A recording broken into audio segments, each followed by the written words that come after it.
it? Yeah. This is that guy. Yeah. Oh, this is the guy from TV.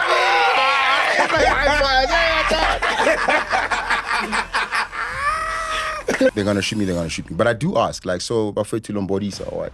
They don't answer. So I'm like, okay, it's probably gonna be it. Because the more porn you watch as a man, the more you objectify women.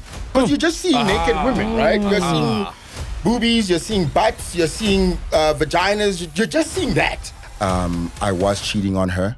I was sometimes drinking too much. And how did she find out? No guy has ever said, I want to marry this woman. And then just because she gave the pussy up on the second day, makes a U-turn. Now there's a protection order. So I get kicked out the house. I grab him like my lady. What my learned colleague fails to understand is that bringing a person to the high court is a very expensive endeavor. And it's something that I cannot sustain for very long. So I'm only going to lose this case. So I'm like, bring it. What drugs are we doing? Are we doing cocaine? Ne? No. I wasn't doing cocaine at that time. I had done drugs before. Yeah. I'll be upfront about that. I'm not going to pretend. Which ones? I've tried coke. I've tried cat. Damn! Yeah, like...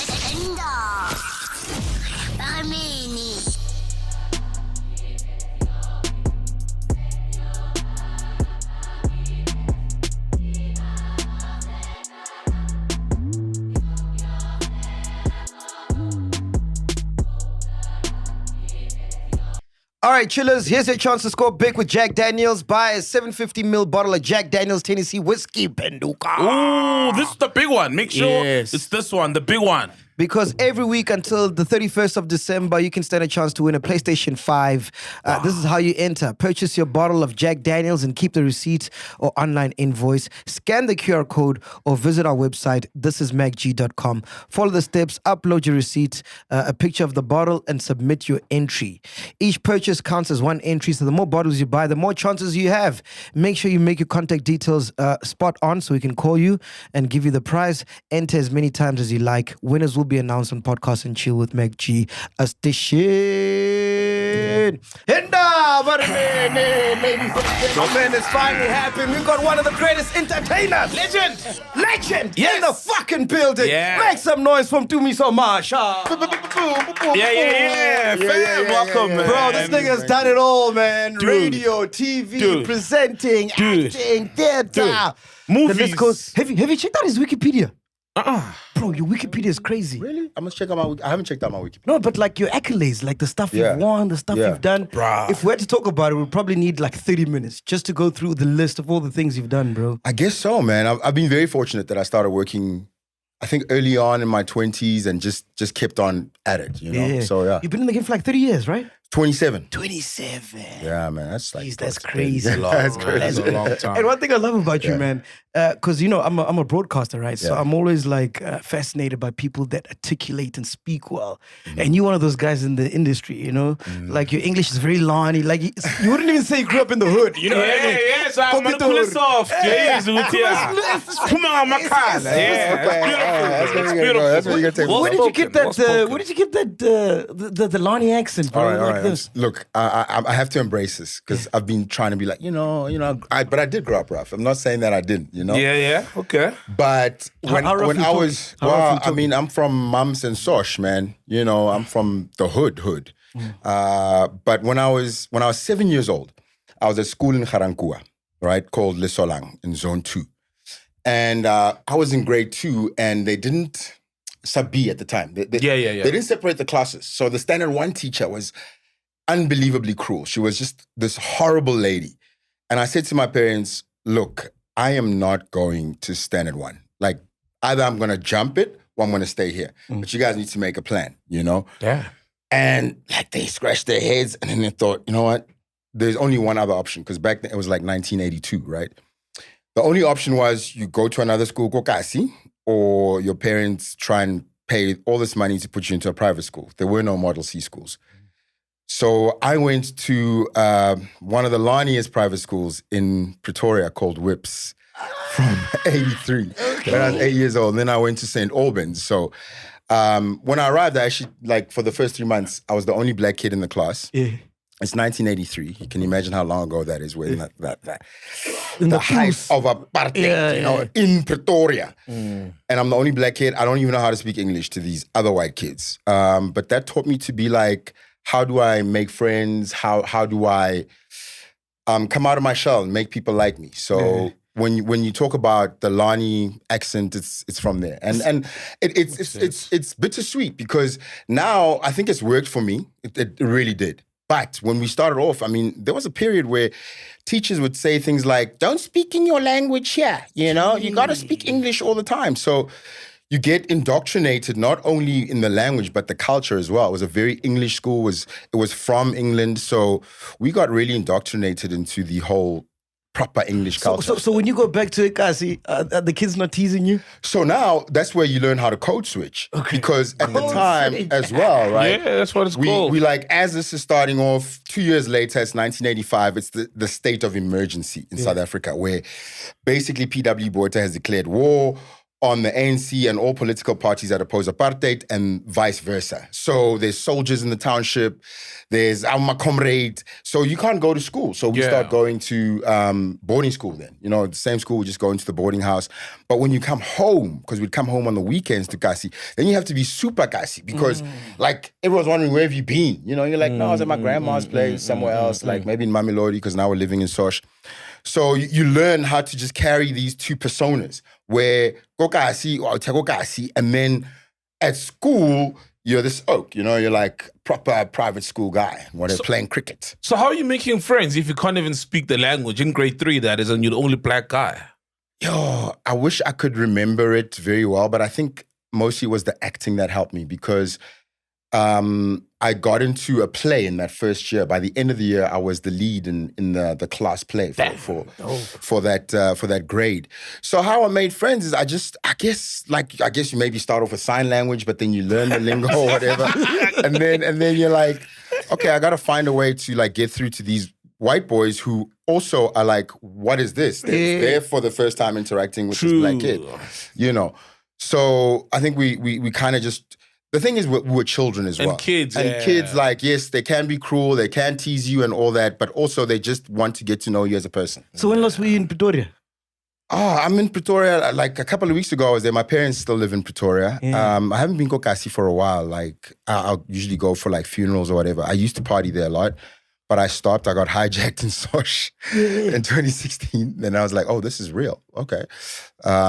Some of the youngsters who are doing these crimes don't know me like that. So I'm a target. So I was like, maybe I shouldn't take it so for granted. What's going on in Pretoria, dog? With all the gang violence, the shooting. Chukulane. My man, No go zone now. There, bro. Look, DJs aren't even taking gigs in Pretoria anymore, Yeah. I think what's happened is, especially Sosh, has been like a victim of this urban explosion. People are coming from all over the place, whether it's provinces outside of the country, outside of this province, so around the country, or people coming from other parts of SADC. And we find ourselves with all these people that have just come in as an influx, and not all of them are going to be absorbed into traditional employment, and not everyone is going to be able to make a living. So people start doing crime. And then that becomes a culture where, before you know it, I think the locals start accepting it as that until there's this major, like, I guess, civil pushback, which is what we're seeing now with a lot of communities going, when we find you, we're not even taking you to the police station anymore. We're going to deal with you ourselves. So I think what's happened in places, especially like Sosh, is a lot of people have come in, and there are all these other places that have just mushroomed. And there's a lot of pressure. Sosh is far, guys. It's far from like the main places of employment and that sort of thing. And so it's kind of become a gangster's paradise. But I think that will shortly make a big Is there a hierarchy with the gangsters? Like, who's running the shit now? You're asking me like I know. What's the other guy's name? There's a guy who was in court. What's his name? Vuskeke, yeah. I know he's one of them. Yeah. He's from Mamelodi side, Vuskeke. He started there. He was sort of like a taxi boss type person. And he wanted to take over as the local boss, But obviously, if there's multitude of these sort of mafia guys, they're going to fight each other and take each other out. But I think the biggest thing with what's happened in the township, and I'm glad that things have been shaken up. We've got a new minister of security and police. I think we'll see a lot of changes. Yeah. Because I do believe that things like that are allowed to thrive when law enforcement is not enforcing the law. So there's no hierarchy. There's definitely probably a hierarchy. I think the people that have been established in Kokasi, all the Kasis, for a longer period are still probably running the bigger things. But I think the smaller crimes are probably, because I think what happens is, and this is my theory, by the way, so don't test me on it. Yeah. But when you get high enough as someone who's doing crime, so you start petty crime, you go to organized crime, and your organized crime is at that level. Got you. Chances are you're going to end up in politics, right? And then from politics, even if you're not in a political party, you're running some sort of local government arm, like you're picking up the rubbish, or you're handling security for certain things, or you're doing things like property where the government is renting from you because, you've come up in the ranks. You're that guy now.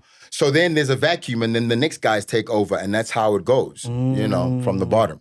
Were you ever, did someone ever approach you to be part of the, crime syndicate or something back when you were young? No. I think they probably didn't take me very seriously with this accent. This accent. That's why You can't hijack with, hey, get out the car. Yo, listen. You know what this is? I'm giving you one more chance, and I'm going to shoot you in your face. Get out the car. Bro, when you got hijacked, how did it go down, man? That was I think that was a funny story. I think most of it was my fault. It was, I was going through a rough time. I was going through my second divorce, right? Shit, yeah. And it wasn't finalized yet, but I was living with my mom and dad and in Fairy Glen. But then I was seeing this chick, right, who was kind of exciting at the time because she's from Sosh, And I never really dated a girl from Sosh. And being this private school guy my whole life, I was like, with this baddie, We met in Kempton Park. But she was from Sosh. So one night she was like, you got to come pick me up from home. But don't park outside my yard. Oh, it's a Sunday night, right? Oh, yeah. There's a church. Jump, No, there's a church up down the street. I'll meet you there. Just park outside the church. So she says, be there at 9. I roll up. I was probably there 8:30. Went somewhere around. What car are you driving? I'm driving my mom's car. So it's like, and that was one of the fortunate things because I think earlier in the year, I had bought this fancy BM, 435. I was rolling. But then I just had a puncture. A friend of mine borrowed my car and he hit the two tires. Tires were expensive. So I was like, I can't afford them right now. So mom's loaned me one of her spare cars, which was a Jetta, an old Jetta. And I was in the hood. But I'd passed by this place where they sell stuff, So I bought some Savannahs. And this is not a plug for Savannah, but that's what happened. So I'm having a Savannah there. I've got a couple more behind me. I'm chilling. TUMISHO, this is you. I'm waiting for this chick, where is she coming? She's late.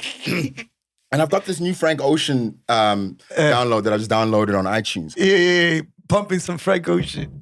But I'm like, I'm not getting it. It was like that one with the Nikes and whatnot. I was like, what is Frank Ocean doing? I'm reading the lyrics like it's nothing. Like I'm not in You can't feel a thing. Yeah, so like, Novocaine. Nothing's going to do nothing. No one's going to do nothing to me. I see these guys roll. And I'm like, hey, Ghana, I'm still in the hood. My bottle opener, it has that wine opener. So I put it in the one hand. I'm like, if somebody rolls up on me, I'll just... For real? Yeah, I'm thinking all this. I'm thinking this is what I'm going to do. Damn, bro. As I'm reading these lyrics, I'm like, what is Frank talking about? These guys are here. There's a gun. He's pointing it at me the whole time. I'm looking this way. He comes in this side. This guy comes in this side. And then he sees my wine opener in my hand like this. He's like, next, me, bro.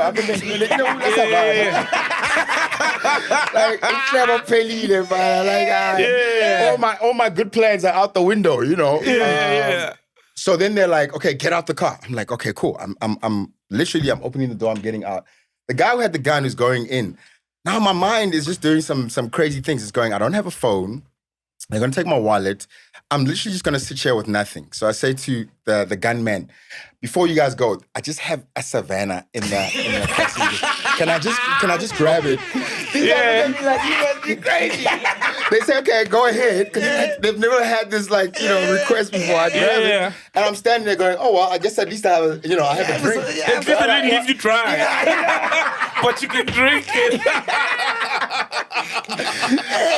And then at that moment they go, no, actually, you know what? Get in the car. You're coming with us. No I'm like, way. no, wait. Come on but with wait. this. Yeah. We need the banking apps now. I got away with it.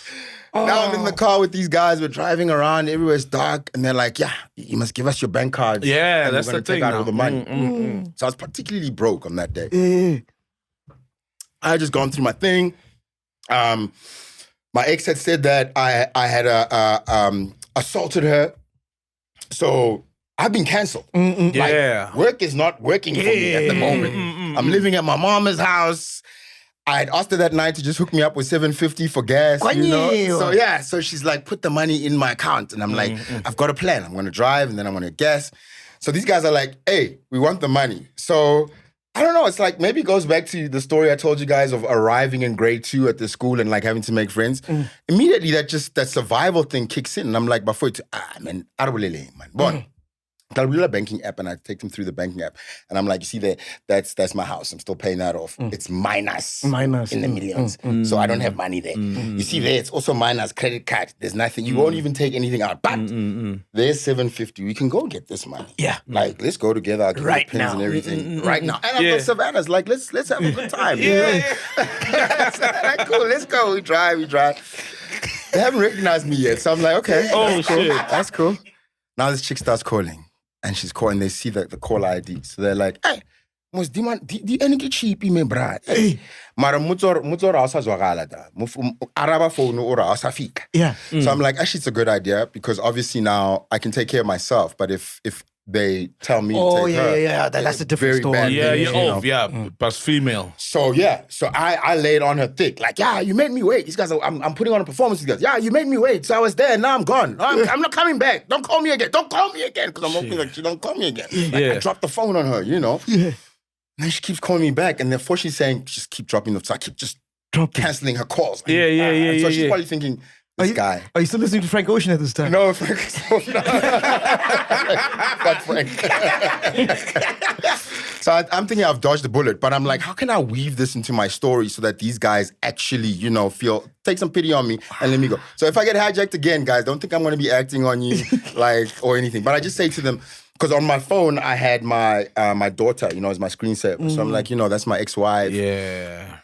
I was hoping to come see my daughter tonight because we're going through some things, and you guys have made me drop the phone on her, so now she's going to be mad at me and stuff. With the robbers? With the robbers. Like, you guys are like, what you're doing ain't cool, And they're like, no, don't worry. After we finish robbing you, we'll go and explain. She'll take you back. Yeah.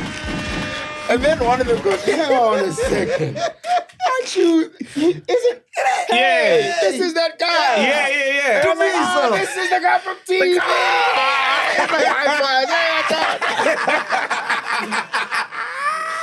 And they're like, but wait, now we got a problem because people are going to be like, why are you here with us in the backseat? You got to get in the boot. I'm like, damn. The boot. You sure? They're like, yeah, man, that's the only option. But don't worry. If you get thirsty, we'll give you a Savannah. So I'm lying in the boot there going, this is... You're in the boot, my dog. Yo, bro. Oh, my goodness. goodness. Are you okay? You fine? Yeah. Okay, So... Hey, but no boon to these robbers, bro. No boot, man, So we go to the garage and... I know that in every car, there's something you can pull for the boot to open, right? In the boot. If they're locked in, there's like an escape. Thing, For the seats to drop, No, for the boot. You like... Oh, and for the boot real? snap. Damn. Yeah. So I can't find it, man. And I'm thinking, at least at the garage, there's cameras. I can just run out and run away. And then they can get away. Everyone is gone. But I can't find the damn thing. Now we leave. Going, like, we're just driving around. Eventually, we get to this place I can hear. It's loud. There's music. And I know it's Sosh. So I'm like, we're at a tavern.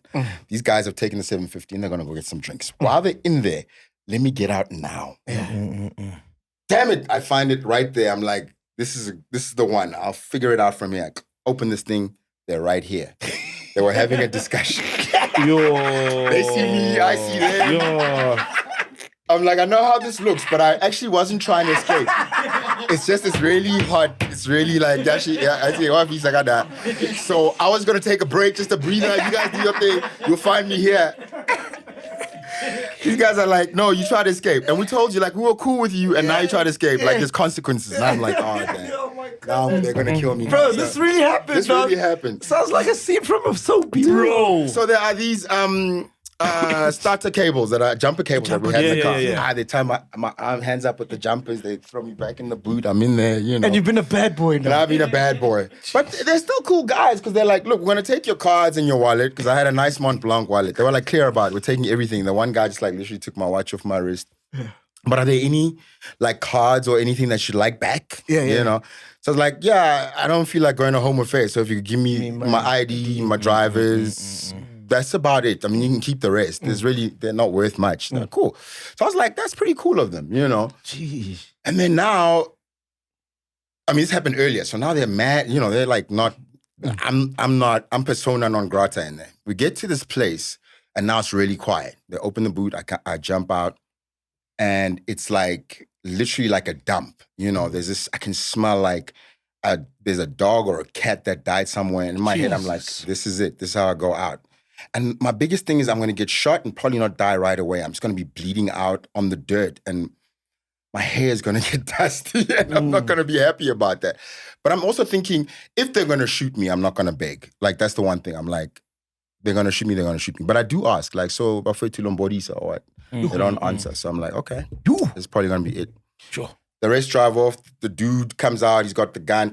Does the thing. So I'm like, all right, well, this is it. It's been real. I just hope it happens quickly because I don't want to just be lying on the dirt, like getting cold and bleeding to death. But okay. And they say, no, we're not going to kill you. We're just going to sit here until those guys come back because we're looking for the tracker. I'm like, thank you, Jesus. So I'm like, this is my big moment, you know. I could probably just get them on side. So I'm like, what's the best thing to talk about? I'm like, let me talk about Jesus. So I'm like, you know, Jesus loves you, even though you're doing this thing, right? Yeah. And the dude, the guy's like, yeah, that's easy, very. So I'm like, good. Yeah. Because, you know, I just wanted you guys to know that even though you're doing these things, it's not really good, you know, guys. I mean, isn't there other things you could be doing? Now we're having a conversation. So the guy's like, yeah, I just came out of jail. I was in there for 13 years. I've been out for 3 months and there's obviously no work and I got to feed my family. So I'm like, yo, man, I feel for you. So now we're like, if you empathize with people, that's how you get them on your side. So I empathize with his situation. We start talking. And then out of that, he empathizes with mine because he's like, what's going on with you? You know, why have you only got $750 in your bank account? And then I'll tell you, you're famous. Yeah. Don't play with us. I was like, yeah, no, I'm going through a thing. I'm going through a divorce.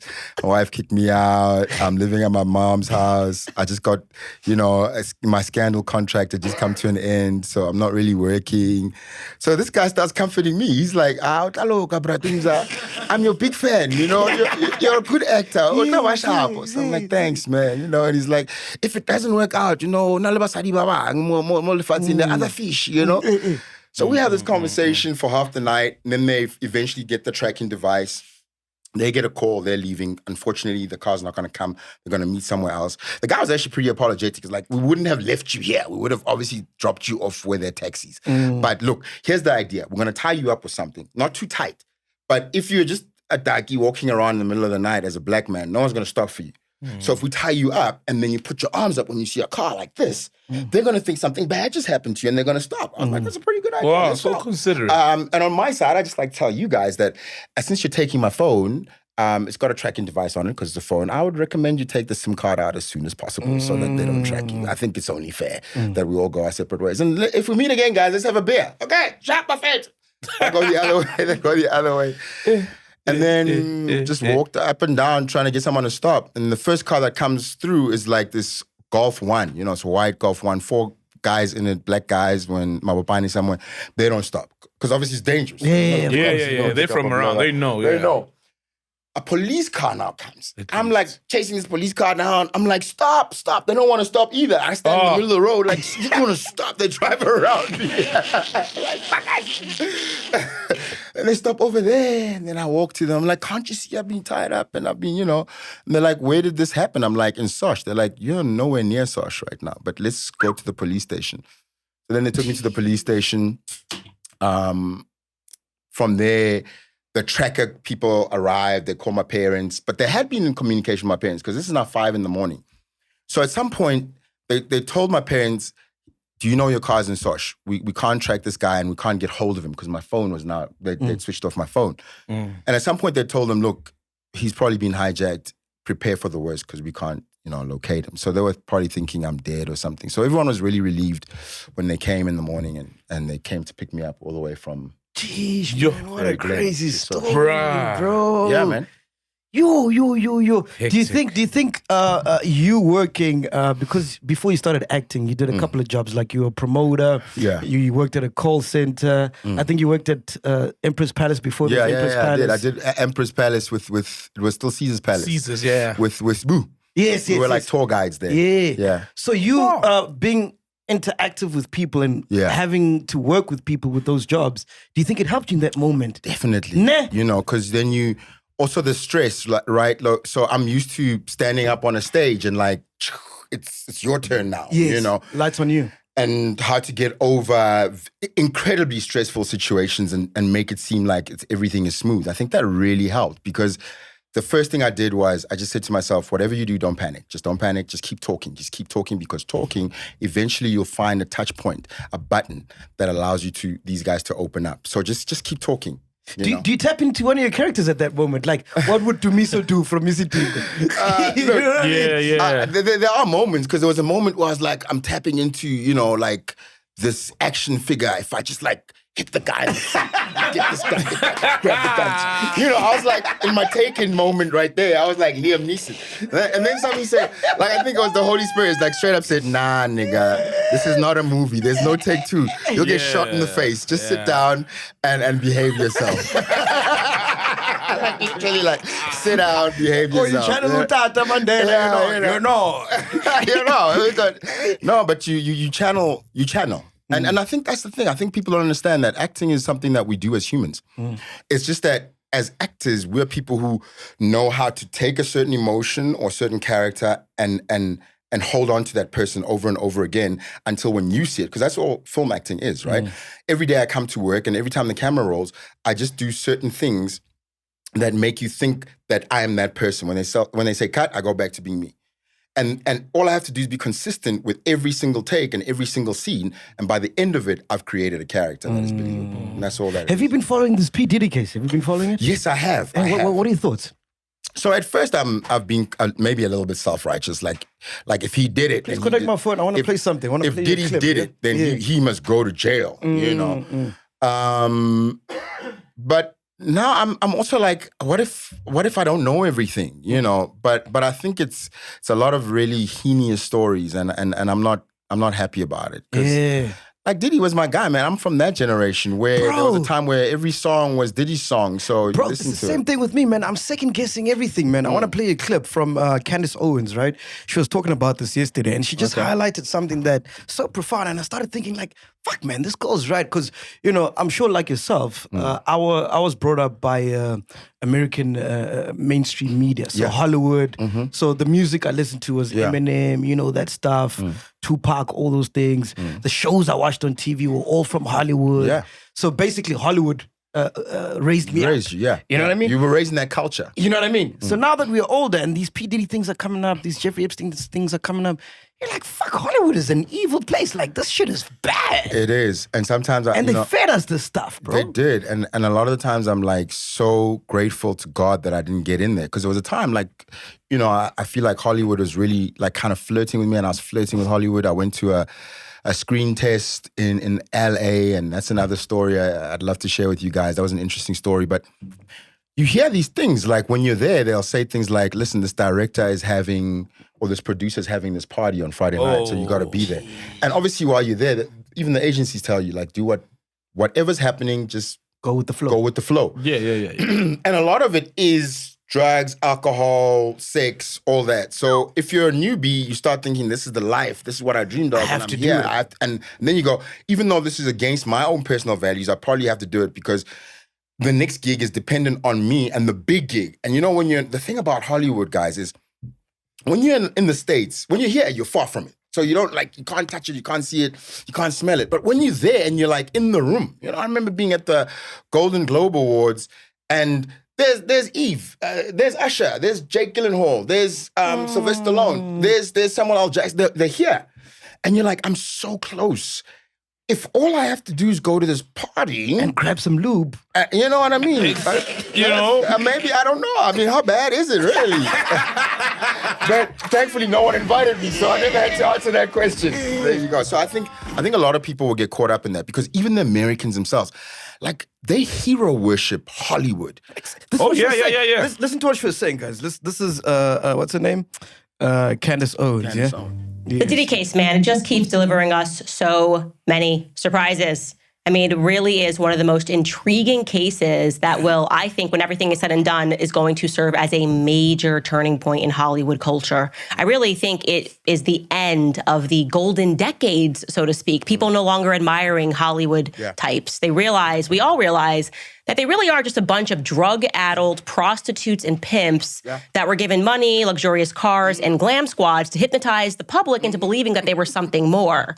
But they're utterly worthless. They're all worthless. They're part of a pagan cult that believe in their own godliness because of designer clothes, fast cars, fawning fans. And I want to be clear, we all contributed to that culture. All of us, myself included.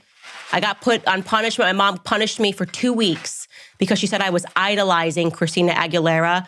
She dropped Genie in a Bottle. I used to race home, Genie in a Bottle. And I used to listen to TRL and make sure that she was number one. And my mom was like, this is sick and disturbing and you're punished because the Bible says idolizing is wrong. And I thought she was crazy. Now I wish I was punished for a month.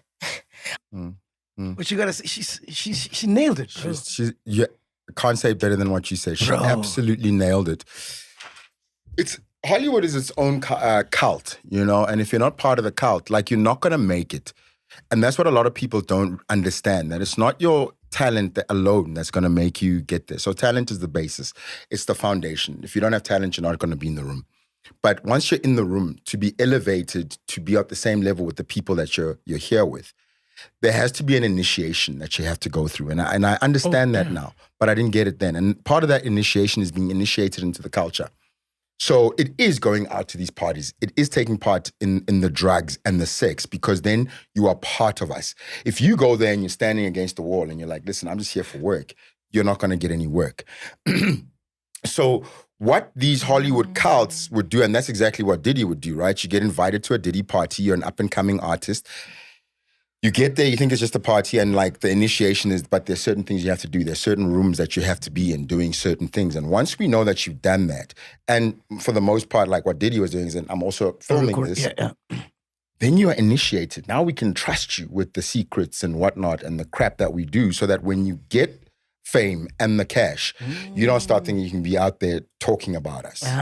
Also, it's for leverage. It's for leverage. Because let's be honest, once you have some sort of your own notoriety and your own wealth, you don't need these guys anymore, right? Oh, yes. Because now, like how Hollywood works is if you do well with a movie, like people come to the movie or you sell so many albums, they can bank on you. They call you a bankable artist. But if you're a bankable artist, but you are not initiated, then we don't have control of you once you're out there. And if we don't have control of you, then you can bring this whole house of cards and operation down. So a lot of it is that. I'm not saying all of it because Is it happening in SA? I don't think to that extent. I think it happens in SA. I think it happens to young, naive artists who think that really is the way to do it. But SA we don't have the same amounts of commerce attached to it. You know, you can be a star and came in an Uber, you know, like everybody can know you. You can like not be able to walk or taxi anywhere. Even. And you can be in a taxi, you know, because the money, you realize I worked so hard to be so famous, but there's no fortune attached to that. And I think that's why the spaces that we're now creating on social media, like podcasts, like what you guys are doing, people doing their own thing on TikTok, might break that hold, that monopoly, because I think that the holders of this industry are the broadcasters. So your multi-choices, your SABCs, your ETVs, and now it's the streamers, your Netflixes and so on. And so it's like a cartel, you know. It's in economics they call it an oligopoly. They not quite a monopoly, but they like decided this is how we run business. So we all agree. From now on, we charge this much or we pay this much, we do things this way, and if we all agree, then we do that, right? So what you find is, it doesn't matter whether you're starring in a show on Mzansi Magic, on E, on SABC, even on Netflix. Ultimately, you're going to have to work on one or the other again. And you won't. It's a small industry here, man. Small industry, and you won't break a certain ceiling of how much you earn. One, we're not allowed to disclose how much we earn in our contracts. Actually, they've made it illegal, which is good, but the downside is, unlike Hollywood, you can't say I earned 5 million rands for that last show. So nobody knows. So you're starring in this massive show, right? And we see you at these events. And then obviously when you go to the event, someone has bought you a nice suit, they get you there, all that. And you're just so caught up in the glitz and the glam, you forget the rands and cents of it. Because once you leave there, you're either going back to your very small apartment, if you're lucky enough to have one, or you're going back to your mama's house. And we think you're earning all this money, and you can't come out and say, actually, for the entire season of whatever you saw, I only made maybe 200,000, and people are walking away with that. So you think there's a P. Diddy in this country? Series. You think there's a P. Diddy in this country? I don't think there's P. Diddy's like that. I think there are definitely, especially the old school, some of the old school producers, there are definitely guys who have been sexually exploiting women specifically, but also some men sometimes as well. And there are women who've been doing it for a long time. I mean, I started out in the modeling industry back in the late 90s. And sometimes as a model, you probably have to sleep with an agent who's some old lady or something, you know what I mean? And that's just how it is, man. And that's how you get pushed forward. Couch casting. Couch casting. Or if you're a girl, a lot of young ladies have had to go through that couch casting thing. Unfortunately, it's to a lesser extent now it's happening, because I think there's been some regulations and some checks and some wonderful things that have happened in the industry. But I don't think that they're enough. So where do you think the South African industry is now in terms of TV, the line of work that you do? Where are we at now? What's the temperature right now? I think the temperature is good. I'm very optimistic, but I always think that we're about to break out of this prison of being owned by only a couple of broadcasters, and they literally run the roost. I think we're going to get to a point where people are coming together and making independent content, whether it's TV shows or movies, and putting them on places like YouTube. And I think the one thing that we need to change is really, Gaten did it, where he's lobbying very strongly against these international social media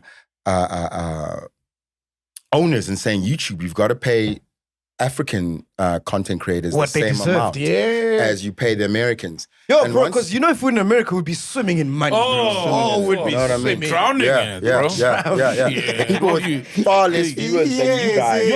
Man, have Lamborghinis and so we got to break that cycle, and I think we've got to lobby our own government to say things like that out loud and say, listen, you can't have a license to operate here if there is this, it's a very racist thing. Why is a YouTuber in America worth more than a YouTuber in South Africa, but they get the same numbers? Numbers are numbers, dog. Numbers are numbers. Eyeballs are eyeballs. Eyeballs are eyeballs, man. There's got to be a global thing. And also, how do you, because they might say, yeah, but that he's reaching American eyeballs. It's not necessarily, not at all. And where are we in talent in terms of TV? Because when you came out, man, there was some talented people in your generation. Man. Everybody was just fucking all about the talent. Whereas now, I haven't been following it much, but I wouldn't say it's as on par. I think it might be below. With our generation, you had to have gone through a process. You either had to have gone through drama school, or please just name drop. Or the barriers of entry. Please just name drop, man. Some names, junior generation. Tumelo Dandala. Yeah, I went to school with Tumelo. We were at Wits together, Tumelo Dandala. I'm just trying to think. Who's the lady on the river? I always mention her name. She's so amazing. The river? The lady. She was on Mubam. Started. Yes. Oh, in the river. Cindy Datu all came up together with Abo Cindy Datu, Abo Sonia and Bele, they were there. Sonia. David Gao was coming up. Someone like Akina Motoso, who's now directing what was he? He was on. He was Kaya Mutene. He was on Kaya Mutene. Yeah. Your generation was crazy, bro. Yeah. Akin went to UCT. Tumelo and I were at Wits, and then there was this melting pot because everything was done in Joburg. We were all here together at the same time doing the things. Yeah, so you But had to have gone through I'm not something. I'm not seeing the next Slomla. I'm not seeing the next you. So that's why I want to ask you, like, Okay. talent-wise, where we at now? All right, According to you. I think talent-wise, we're in a good place. I think there are some. I just did Champions, and there were some amazing young people there who were so talented. It blew me away. I think what's happened is our industry has become so diluted because there are too many channels. So when we were on TV, there was 3 SABC channels and ETV. Yeah, later. And yeah. Mnet. And if you were lucky enough to have DSTV, maybe you had all Kicknet. these, whatever, you know. But we all watch TV at the same time together with the whole family. 8 o'clock, true. Right? Or And we 6:30. all watched the same like 4 or 5 shows. Yeah. So if you were famous for real. Like everyone knew you. Whereas Yeah. now, you could be doing something on Mzansi Magic that plays at 9, but it's not everyone's cup of tea because they're now watching Netflix or whatever. So many options. And there's so many options. You could be on a Netflix show, you could be on Amazon, whatever. You could be on Showmax. So we don't have time to watch all this stuff. So we don't know everyone who's doing things out there. Plus, there's this unwritten rule of we must find the new talent, the new best thing. Not necessarily because we're doing that out of benevolence, like we want to find young people. It's also because young people are cheap. They don't know nothing. True. They're so hell-bent on getting famous. I just have to offer you rates that I wouldn't take 27 years ago. People Yeah. are out here happy with earning 1,500 rand a call. No way. When I was starting out in 1997, you would not take 1,500 rand for a day of work. And that's what young people are taking now. You know, there's some young people who are on major TV shows and like they're the leads and they're probably earning less than 40 grand a month. No. And you're like, guys, that was entry level when we were coming in. But then 40 grand was worth something. What went wrong then? I mean, everything else increases with time, inflation, and then salaries. So why is the entertainment industry going the other way? Where did it tip? I have my own theories, but my biggest one is that the entertainment industry has a lot of very insecure people, right? Oof. But you can't do this thing without having a lot of faith. Faith in yourself, faith Passion. and passion and some sort of faith in a higher power than you. You have to get like acquainted with God, whatever name you call him. Because a lot of things that happen are not really in your control, right? You get a lot of no's. I'm an award-winning actor. You just said I've got a resume, but someone is going to call my agent and say, we're thinking of TUMISHO for this next show. Can he come and audition? Yo! And you're like, bro. you're asking me to come and audition for a character that if you really just go through the archives, I've played a similar character like that. Yeah. If you want to prove that I can act, well, I've got a resume. I can. If you want to prove that I can kind of do that particular character, well, look at my body of work. Clearly, I can play a bad guy. Clearly, I can play a comedy. Clearly, I can play a serious guy. But you still want me to audition. That's crazy. Right? So what happens is, because of that insecurity, when people get the job, and some people haven't worked for a long time, you get sort of indoctrinated to think that I don't know my value. And if I speak about my value, because TUMISHO will speak about it and then they don't work for a while, something like that. Oh happens. yeah, Vatiswa, for example. It happened with Vatiswa. Like comes up a chopper. Now she's so you're like, okay, spoke. let me not say anything. At least I'm working. So now you're going to maybe a new show, and they say to you, and I've been in boardrooms with the broadcasters as a producer, and they'll say, to produce it, you'll say as a producer, to produce the show is going to cost me 10 million rand. Yeah. And they'll say, we'll give you 5, make it happen. Deal with it. Deal with it. And then you're like, okay, if I don't take it, someone else will. Then on top of that, they'll say to you, and don't tell your actors that if it does well, next year they'll earn more. They won't. So what happens is everybody is being told there isn't enough all the time. So when they tell you, hey, my man, this is what we're paying, take it or leave it, because there's another hungry guy who's going to take it if you don't take it. And let's be honest, we're not in a meritocracy. So even if that person sucks, as long as the show is playing.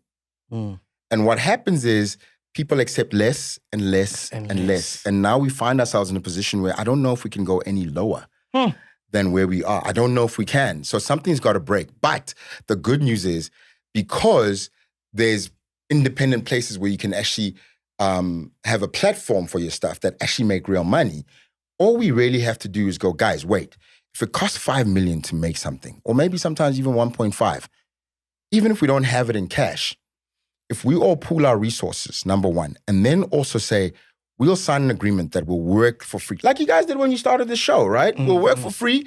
And then when the money starts coming, we'll share it equitably. You'll find that we could break out of this cycle very quickly. But we have to stop being insecure. I feel like, man, there's been, I don't know, you'll correct me if I'm wrong, right? I feel like there's been some sort of like soul taken out of entertainment. And I'm just not talking about radio and TV or whatever, like entertainment as a whole. I mean, you watch a Jake Paul, Mike Tyson fight, and everything's Soulless. just watered down, bro. You know what I mean? And that's why, for me, I really, really love podcasting, the space it's at now. Because I feel like it's at its infancy, right? And it's all about people that really have passion for this, you know? So like, I feel like now people use entertainment as a quick buck, you know, whether it's DJing or... Like a lot of people should not be DJing. You understand The what I'm barriers saying? of entry, and Yes. it gets disrespected more than any profession But or field. with podcasting, it separates the men from the boys. Because there's no money in it. So everybody that's podcasting right now really, really loves it. Because there's no money, bro. You know what I mean? And I feel like entertainment, when you started, was pretty much like that. But obviously with podcasting, it will grow and it will become mainstream and monetizable, whereby an influencer who has 1 million subscribers can start a podcast, and then within a day they have 10 million. You know what I mean? And that then becomes that thing, that cycle of it becoming watered down. Am I making sense, bro? You're totally making sense. But the thing is, right, if we over-commercialize something to the point where we remove the soul, then you'll have that.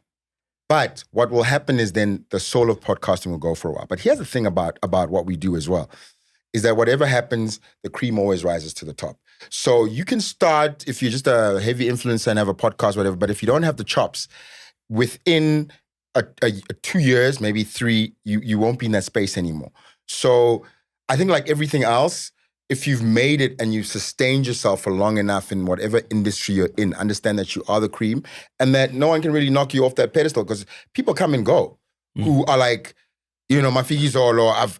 Even in our industry, we've got like influencers who are coming in, and yes, I think it's great that you can have so many people interested in your story, but if you don't have the chops to act, you're not going to make it 2-3 years, because the people watching are going to go, why is this person making a fool of themselves?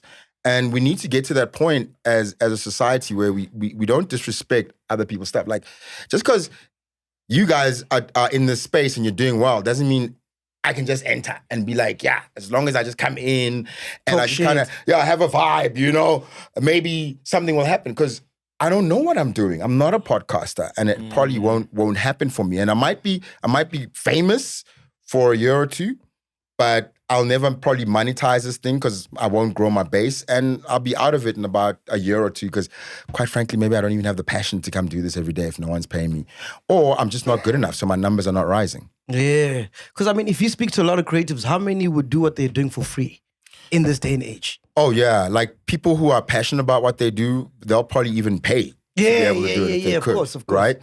And I think that's what we need more of in our industry. Like, people must stop wanting to be famous, because that's just a side effect of doing something that you love. That you love. If you do it well enough, you will get famous. But fame is it's a low currency, man. It's like, it's nothing. The real currency is, what have you got to say, ultimately? When all this is said and done. How do you impact people's lives? How do you impact people's lives? Because Komota is famous, for example. It's an easy thing to achieve, you know, but a lot of there's no people who have substance at the core of OnlyFans it. are famous. But, well, what do you think, Doc, about entertainment being, everything being watered down? Yes, because it's easy to do it. That's the thing. It's because of the disrespect.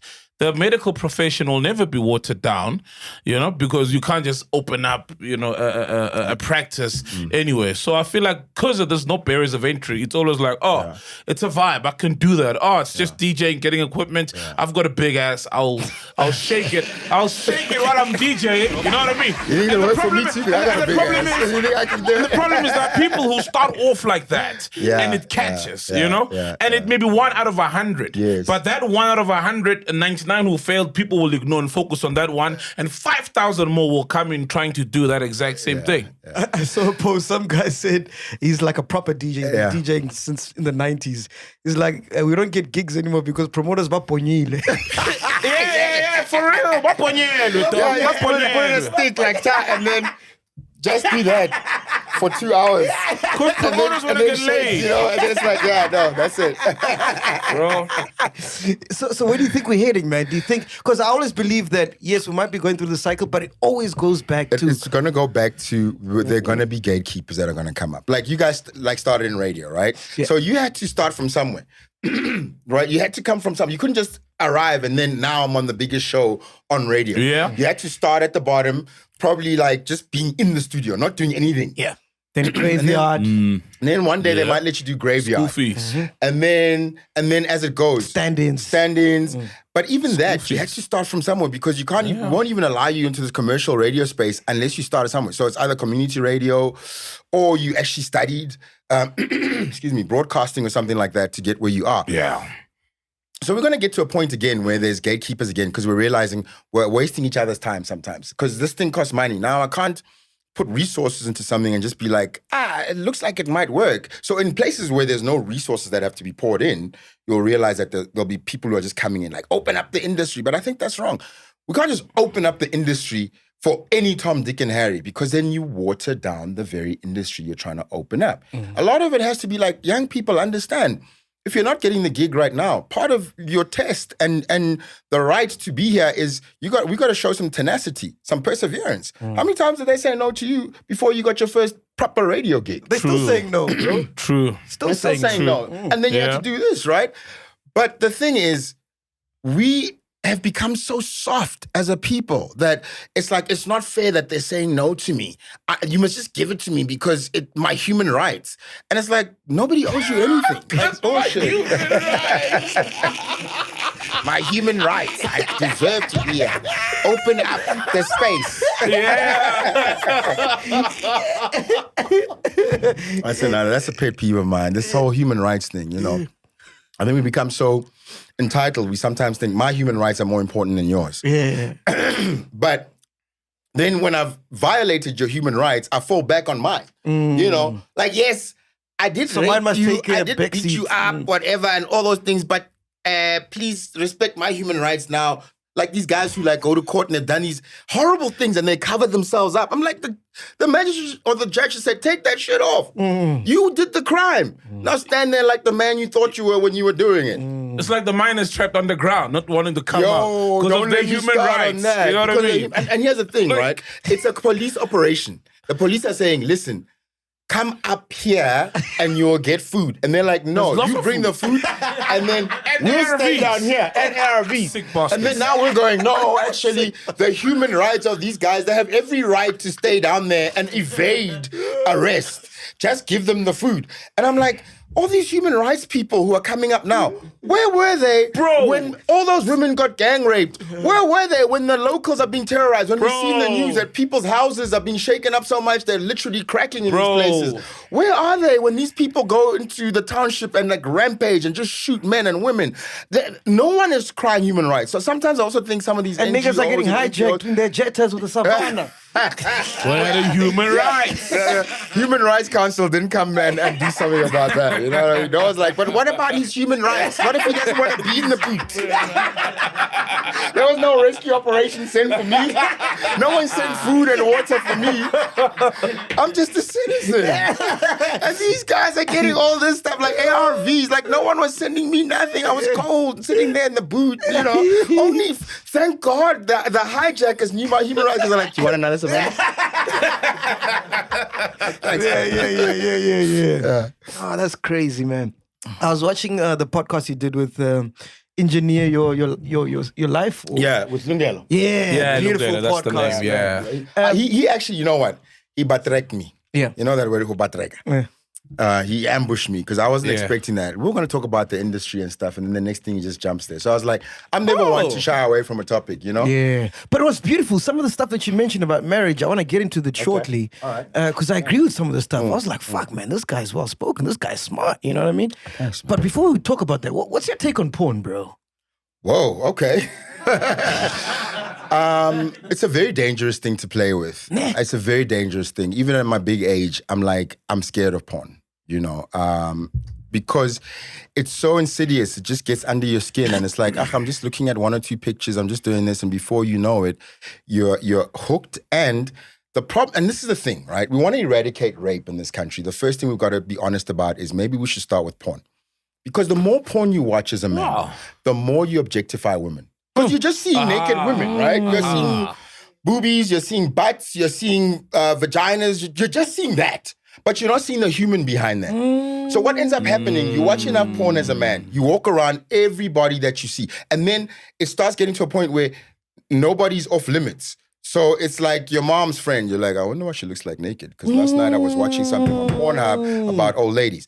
And then now you're like... Old lady gets smashed up you know the what bum. I mean? Son, by friend's son. Yeah, so we watch all this stuff and then we wonder why we have these problems. Because there's these men walking around going... And also they're going, well, the scenario on this one was dude just walked in pretending to be a plumber and then he touched the girl and the girl didn't kind of said no, but he kept going and then she said yes. So now when I arrive and if I touch you here and you say no. If I keep doing this, you'll eventually say yes. And now you're not. And maybe my thing is watching the porn which is forceful. So now I think I need to be more forceful because those girls are like, they need you to like strangle them, whatever. So we have this scourge of rape. And if we're honest about dealing with a lot of our problems, I think some of our rights have to be taken away. Where we're like, look, man, for a while we're just having a moratorium you can't watch on porn in Dubai. And they have the lowest probably rape statistics in the world. With us, it's just like, I think a lot of people who end up in jail, and this is an anecdotal research of mine, I can bet you my last 750 Rand that these guys probably watched a lot of porn before they decided to be rapists. Bro, I'm telling you, man, I'm starting to have a weird relationship with porn, man. Especially after I got my daughter, man. Like, I still love it. I mean, but after, you know, you're like, fuck, what did I just do, man? Yeah, right. No, but I think that's always been like with porn. Even people always regret after watching. Because that's when you've done your thing. Yeah. No? The post, Because I have a ritual. post-nut regret, as they call it. Yeah. Because I have a ritual. Regret. Every Yeah. time I have a okay. gig, so every time you see me at a gig, I've busted one before because I don't want any problems. Yeah. Because I noticed that niggas who don't bust one, that's why there's so many fights in the clubs. You know what I mean? They're desperate. Oh, shit. Yeah. Maybe I bust two. promise Why you, not? if niggas busted a nut before they went to the club, there wouldn't be any fights, Yeah. dog. It'd be like, I'm chilled. I'm satisfied. I'm just And no here one's for gonna the want music. to handle anyone because you know we all know you're busting and that. You know what I mean? So in case you didn't watch your hands properly, no one is putting hands on anyone anyway, We make right? the right decisions, dog. We make bad guys, decisions because you want to bust a nut. You know what I mean? Yeah. And then you see. But I think that the thing with porn and that's the thing that we've really got to like have a lot of mentorship with young men where older guys who've walked down the road can like you know we have this thing and I'm digressing but I'm still here. Got you. We have this thing on sets now. Well, there's this movement called Swift. I think it's sisters with something, but sisters who are basically trying to make sure that there's less sexual harassment. They give you this addendum to the contract that you must sign that I won't sexually harass anyone.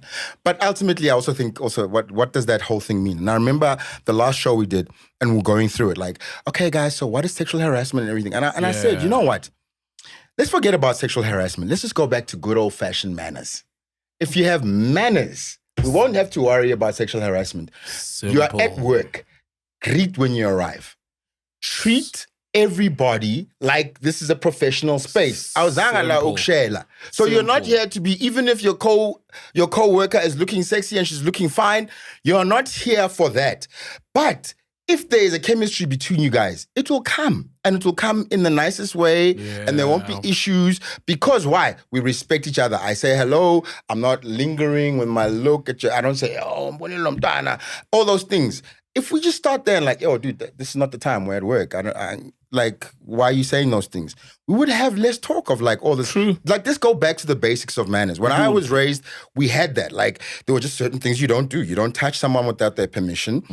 You don't look at a woman and say those things. We just were not allowed. It was like taboo. Now we allow ourselves to just speak like how we want. And I think that's wrong because that always leads to something down the road. But I think for that, it's similar to the porn thing. So it's like social media. It's desensitized the naked body, for example. And you're allowed to see a girl and then go and post stuff. Yeah. So similar to that, where you watch porn and then reality gets warped. You forget that it's all based on fantasy, and now people feel like they're comfortable enough to tap a woman's bum or compliment a body or say something because, hey, we see naked bodies every day. And I think that's what then desensitizes, not just in workplaces, the whole world to certain things. You're like, anything goes, right? Because now I can even hit on my wife's sisters. I can hit on my bro's girl because of the stuff that I'm watching. But I think also the thing about porn that people don't really understand is that it's an addiction like any other drug. So it rewires your brain to keep looking for that reward all the time, which is the easy reward of if I just see something that is sexual, then I get rewarded for it. So you want more and more and more. And once there's pathways, neurological pathways in your brain that have now been rewired, you think that way. Because what is a neurological pathway? It's like if you walk on the grass and you go up and down on a certain pathway, that grass will die. So now you're going to use that pathway more, and it's because it's easier to walk on it. Like if you take walks in the bush or whatever, if other people have walked down that pathway, there's roots. So now there's roots. So your brain is now wired to want this thing because it's the easiest neurological pathway to get rewarded. But if you stop watching porn, then that grass will grow again. Or if you stop doing whatever it is that is addictive, that grass will grow again. And then you create new neurological pathways because the thing that you keep saying no to, it starts getting easier. After a while, it's not so hard to just say, hey, man, I'm trying to stop, man. It's hard, but... You got to just do a hard stop. It's hard. That's the problem. You're not stopping.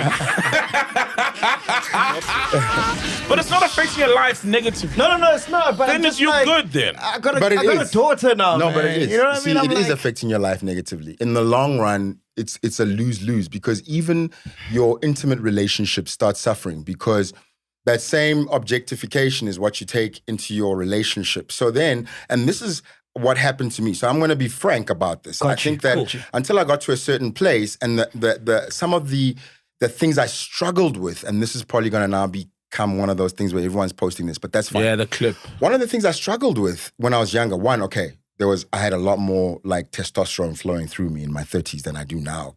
About to hit 50. 30s are good, man. Yeah, 30s are good. You're like always like ready. But couple that now with porn, right? And you start now being unable to control yourself sexually. So you get into a relationship that is normal. The person that you're with, like, guys, I'm sorry to say this, women in their 20s and 30s just have a lower sex drive than men. Oh, yeah. Apparently it flips when we're like, no more, and then their 40s and whatever. I'm waiting for that day. Lord, please may it come soon. But now you're like in this relationship and you thought if I get married, I'll have all the sex I want. And now I'm trying to use a cool word. You're being mised. Is that You're being mised. Blue ticked. You're being blue ticked. With blue balls. Yeah, with blue balls. And now you're watching porn on top of that and you're like, why is this happening to me? You know what, stuff this, I'm just going to go and sleep around then. So instead of going, I'm in this situation, a normal relationship is not going to be sex all the time for men. You're just not going to get it all the time. For women, a normal relationship is not we're happy all the time. There's going to be moments that you have to get through shit that are difficult. But just because we're fighting or we're not getting along, you're not giving it up, doesn't mean I have to go out there and start screwing around. That's what I had to learn for myself because I learned it the hard way. I did do those things and it cost me. You went back to Tembisa. I mean, not Tembisa. Sosha. You went back to Sosha. They give it to him on a platter there. I think that was a heavy punishment. The punishment did not suit the crowd. I know, come on, guys. It could have been not so bad, but yeah, that's what happened. Bro, that's so true, man. There was a friend of Ghost Lady. She was telling us that there's this guy, when he's having sex with his woman, this is his woman, by the way, he has to watch porn. Yeah. So when it buffers, he has to stop.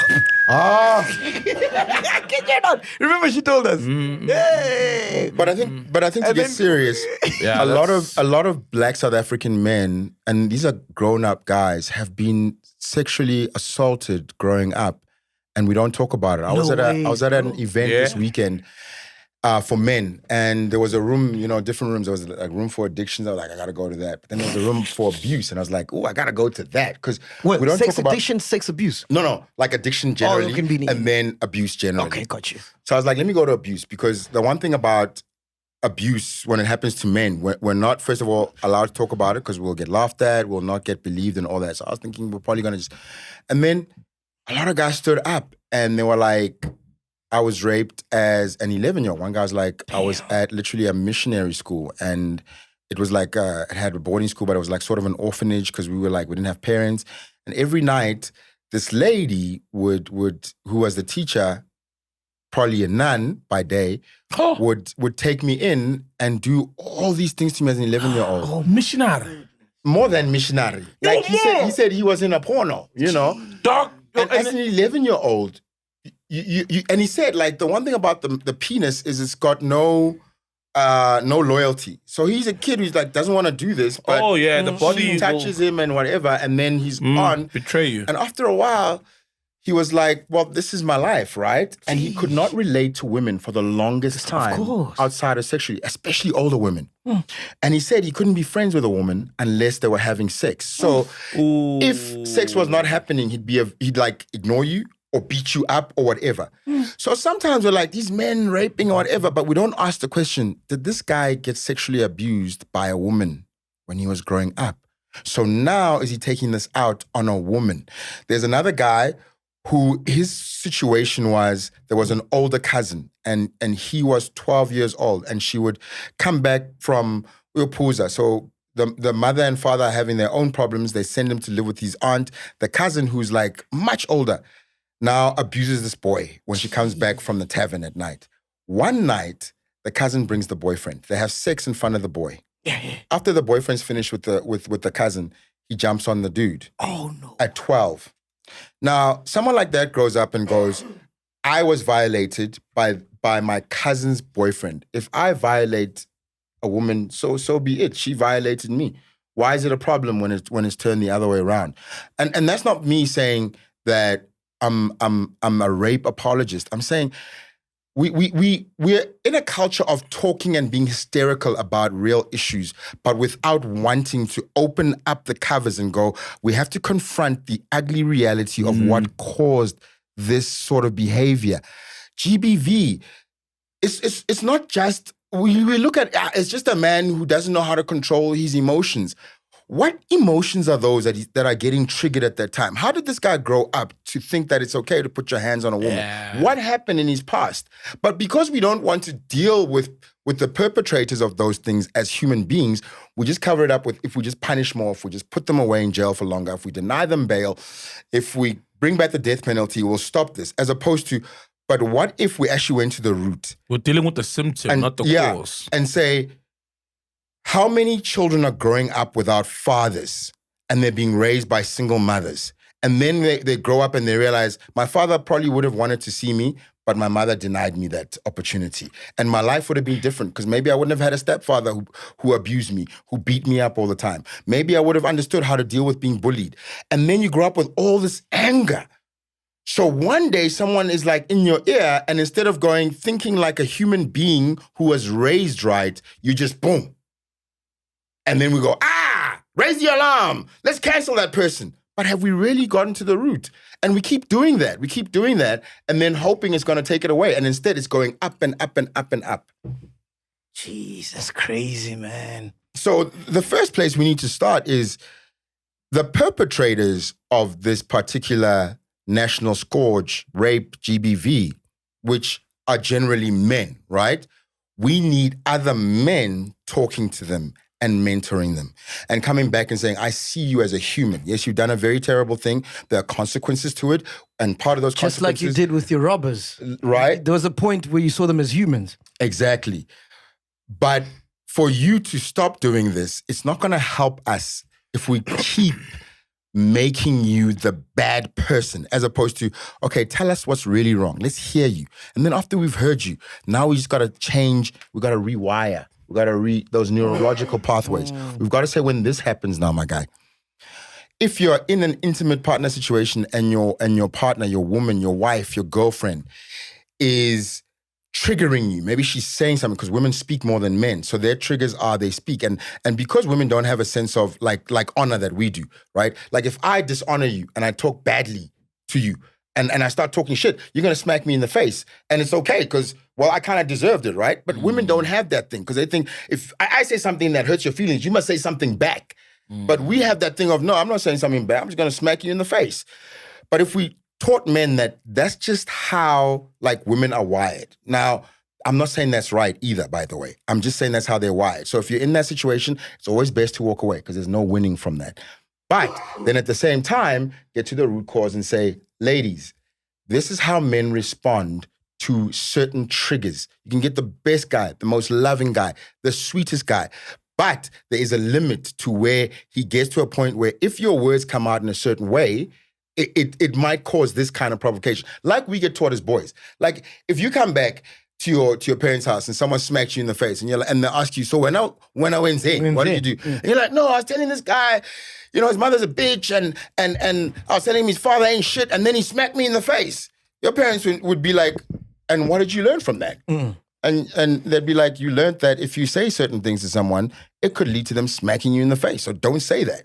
But we're not saying the same thing to our daughters. And I'm not saying that I'm disempowering women or they have no right to speak. They should speak. But in a relationship, we're together, we have to learn how to talk to each other properly. So I want to talk about your ideology or your perception of marriage, because you were raised up with both parents. Yeah, I think they're still still together. Right? Yeah, beautiful, man. Which is unheard of. Yeah.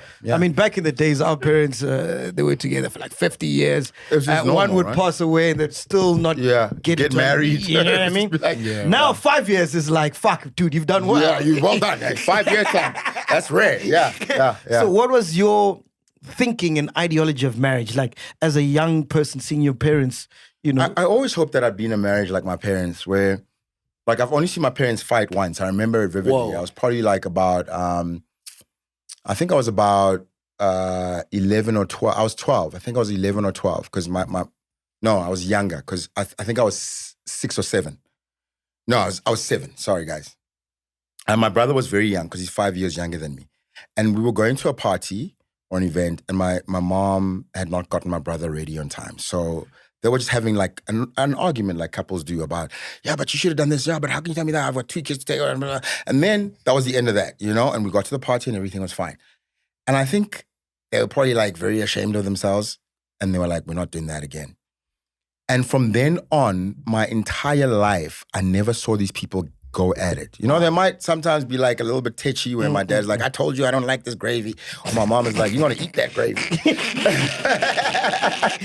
But it's literally like that. You're going to eat that gravy. Like, I told you I don't like the gravy.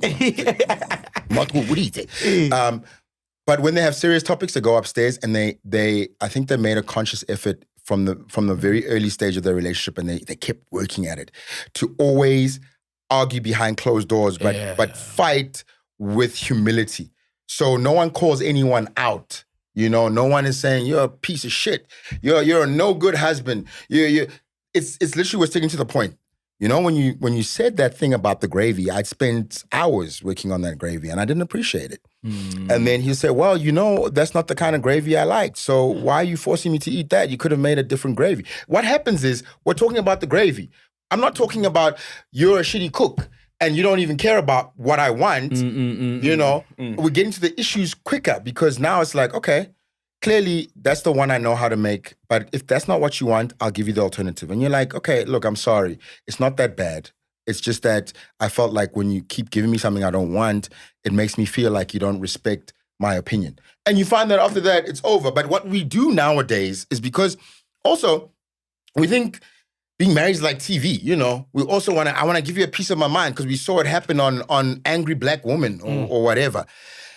And people go at it. Yeah, I'm going to tell you this and I'm going to tell you that. And we don't honor each other. And then the fight just, nobody is de-escalating. We're always escalating. And you see it on social media. People talk like if someone does this to me, then I'll do that. And then I'm going to say this and it's controversial.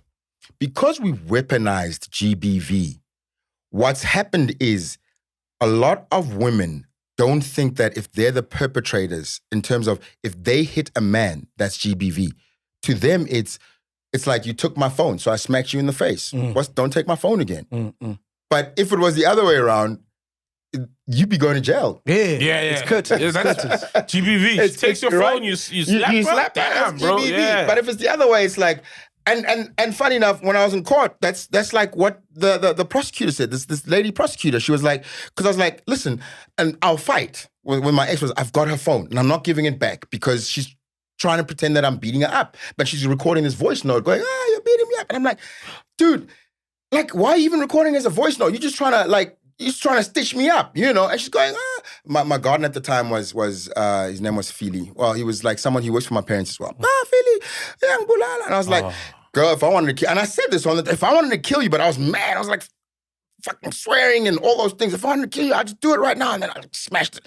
And then she comes at me, right? And then she comes at me. We're like, obviously having a heated argument.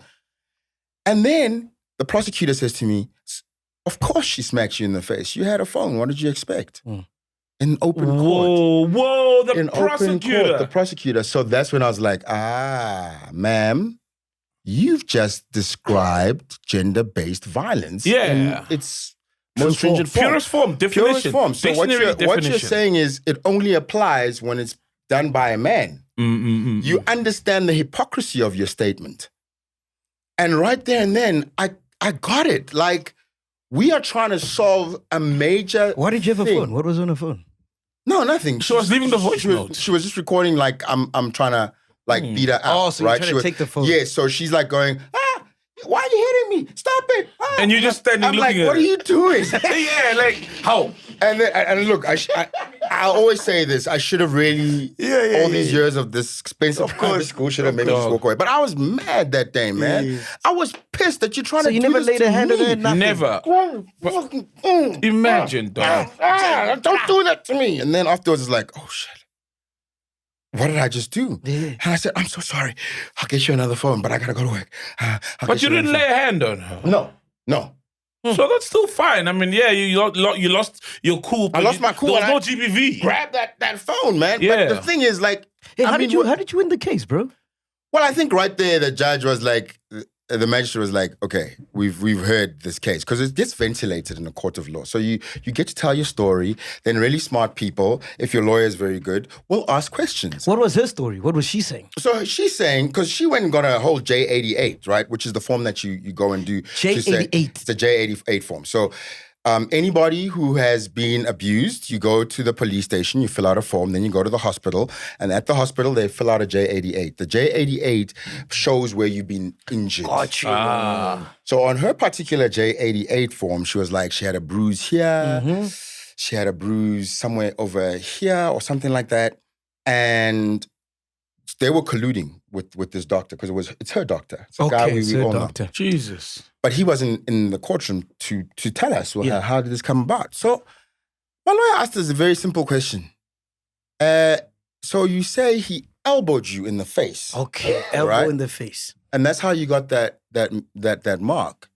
But earlier in your entire testimony, you had also said you had your back to him and he was behind you, and then you were pushing him.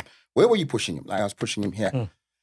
So then he just asked a question, like a very simple question. If he was behind you and you were pushing him and his back was turned, how do you get pushed here and then end up with a thing? Elbowed. And then on the face. she couldn't answer the specifics of, because the thing is, if you're gonna make something up, if it's true, it's always gonna be the same. Yeah. Because it's true. The story but if will we be made up a consistent. story, if I just take away one building block of the story, it becomes very difficult to maintain it. But you've been with this person for a long time. Do you I've think been with her for some time. for like maybe 5-6 years? Yeah, right? yeah. Do you think at that point maybe it wasn't trauma? Like, was it the first time she'd seen you like get that mad? No, I don't think it was the first time she seen me get that mad. I was at times quite angry about a lot of things. So it's not from a place of trauma then? It could be. I don't know. It From could her past be. relationships, you never know. Also that, I mean, she did speak about also her past relationship. You know, we've had difficulties, and I really like. I think it's not fair to just vilify people without also getting to the bottom of what was going on with her. And I think she's also been through a very tough life. Yeah. You know, she's been in a position where, as a young lady, she was new in Joburg, and then she was abducted, and then she thought she was going to be raped in Alex and things like that. Damn. You know, she's had situations where growing up, she'd tell me stories about violence in her own family and things like that. And you then realize that all of us, and I've had violence in my family as well, you know, being raised by my uncle and aunt. He was a particularly violent man. we have so much stored trauma and we have so much healing that we all have to do together, and we have to heal each other. But we missed that chance to heal each other. And I think that's what happened with us. We missed the chance to heal each other. All the things that she'd gone through with men who were like, honestly, like very badly behaved. That's the best way I can put it. Criminal, maybe, towards her mother, her grandmother, all the females, the matriarch in her life. She's carrying that stored trauma. I'm coming on this side carrying my own trauma. We come together. It's just Traumaville. It's Traumaville. But if we stick this out and we try and find how we click. What was the argument about that day? What were you? Oh, the argument was about, I was like, her mom got to go. Like, she's been living with us. And I got to a point where I'm like, first of all, I want to get back into my bedroom, in my bed, in my house. Damn, the mom was sleeping in your guys' bedroom. Yeah. And I need, like, this has been going on for 2 months. I haven't nutted in 2 months. I mean, that could have been a factor of my anger as well, you know. But also just like generally, I just felt like some of our problems are caused by the fact that we're not able to just sit as a couple and work this out, because there's another person in the room who's not willing to see things and be a referee. Because she had clearly made it known to both of us that I am here to support my daughter. Before you get to court, aren't you guys having a conversation like, baby, listen, I was sorry for, raising my voice? No, not really. X, I think at that point, we were just really angry at each other, and we had been angry at each other for a while. Our relationship was taking a hit. We were going through some difficult times.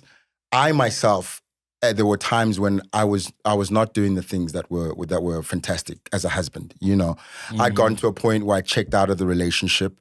I was cheating on her. I was sometimes drinking too much. How did she find out? What? That I was drinking too much? No, I just was.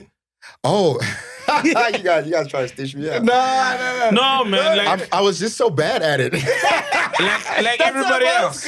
I'm like, you know what? Niggas. I have to start. Like, I don't cheat anymore, because I'm like, I know now that I'm so bad at this. You know what I'm asking? That I will never get away with it. You know what I'm asking? Because I was having a chat with a few friends of mine yesterday, right? And back in the days, I was caught cheating by my girlfriend. And do you know how I got cheating? How I got caught, yeah. What? Because when I came back home, I was too happy. It was probably that as well. I leave home and I'm like, I'm too happy. That's how I got caught. I was too happy, dog. She's like, hey, this nigga, he's so happy, and it's not me making him happy. No, so the classic one where I really got caught. Okay, I bought her this car, right? At the time, I was doing all right. So I bought her this range, Evoque, and it had a tracking device. Yeah. But it was linked to her, right? Okay. So I took her car. No, actually, we bought another. It was another car. Got you. I took her car and I went to this chick's place. Yeah. And then I told her that I was at my cousin's place. Oh.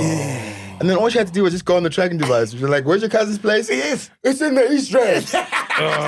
It looks to me like you were never in the East End. You're here all day. Now I'm done, Yeah. And then there'd be moments where even myself, because I was just so dumb and like useless at this We thing. are bad, dog. I was just you, bro. I was just telling myself, like, yeah, I'm tired of this thing, this situation. You know what I'm doing? And like, why would you say that? Are you stupid? Right? Because I'm like, I'm so mad right now. I just want to tell you. And if we can get out there, maybe you'll stop. Like, no, it's not how it works. That's dumb. Don't do that. But I got a thing, bro. Like, so when I first met my wife, right? I told her, listen, baby, if we want to be happy, there's only one thing I want from you. Mm-hmm. One thing. Yeah. Stay away from my phone. This thing is the biggest problem in relationships, man. I kid you not, bro. It is. You don't think so? No, I don't think so. I don't agree. You don't agree? For real. No. In the relationship you got caught because of a phone. Yeah, well, it was because of the tracking device. That was stupid. No, but in my relationship now, with the woman I've been with we've been together now almost 8 years. We're gonna be 8 years in Jan. Whoa, you in another relationship now? Yeah. Damn, man, you're a lover. He's married. You married again? Yeah. Third time? Yeah. Damn, you're a lover, dog. Yeah, I'm a Fuck lover. it. Shout out to you, bro, for not giving up on love, You know what I man. mean? I won't give up on it. I'm like I'm the Rocky of marriage. Like, hey, man. But I'm back. I'm gonna win at the end. Gonna get these fights. So you don't think phone is an issue? No, because what we did from the beginning of our relationship is we have iPhones because then you can tether them, right? Yes. So we just do one iCloud. She can see all the phone calls where she is. She can see all the SMSs. The only thing that we didn't tether was WhatsApp. Shout out to you, man. Damn, dog. Emails, everything. So even like what I'm spending, right? So she'd be like, why did you spend 1,000 Rand at Macro at the liquor store? And then I gotta explain, you know. Wow. And even like social media. So what that did is, what was cool about that is, guys, here's a hack, life hack. If someone sends you a DM, naked picture or whatever, that's not your problem to deal with. The madam can see it too. Yeah. And she can even respond as you. Send more, baby. So I don't have to send more. Because the thing that we start from, like in our situation, if you're a guy, like maybe you're just like well known or something, someone will just send you something, right? Oh, yes. And then you're like, I Happens don't a know lot. how to tell her because I'm thinking she's gonna be like, what did you do for this chick to think that she can send you this? Yeah. And you're like, I didn't do anything. I was just going about Unsolicited. my business. And then you're like, I'm gonna be interrogated. I don't know what to do. And then you're sweating. I don't want to also come across as an asshole who's like, hey, listen, don't ever send me this shit. And then if the woman sees it, then you don't have to explain nothing because she's seen the message. She's the one who can respond. Yeah. And I also found that then also that level of transparency, not only does it change how you think, because you're like, well, even if I wanted to, there's nothing I can do. Like, because as men, we all get tempted. I'm not going to say I don't get tempted because I'm just like this guy. No, you get tempted, but you then immediately, my brain will go, and then get right time. I'm gonna text this girl. I'm gonna call her. Smash. How am I gonna do this? How am I even gonna call her? Because am I gonna have to get another phone? And then the logistics of it just made me go, this is gonna be a management problem I cannot handle. So let's just kubega. Yeah, but sometimes it's worth it, man. No. You wanna be in Soshanguve in an old Jetta. That's what happens. Yeah, wow. You're the first guy who thinks that the phone is not an issue, man. Oh, really? Yeah, because I feel like sometimes a message could come through, right? Yeah. And but the why woman people- might perceive it some other way. Because I remember there was a time when we used to record at my house. So Ghost Lady would text and my woman would go through my phone, see those texts, and she didn't know that was Ghost Lady, you know?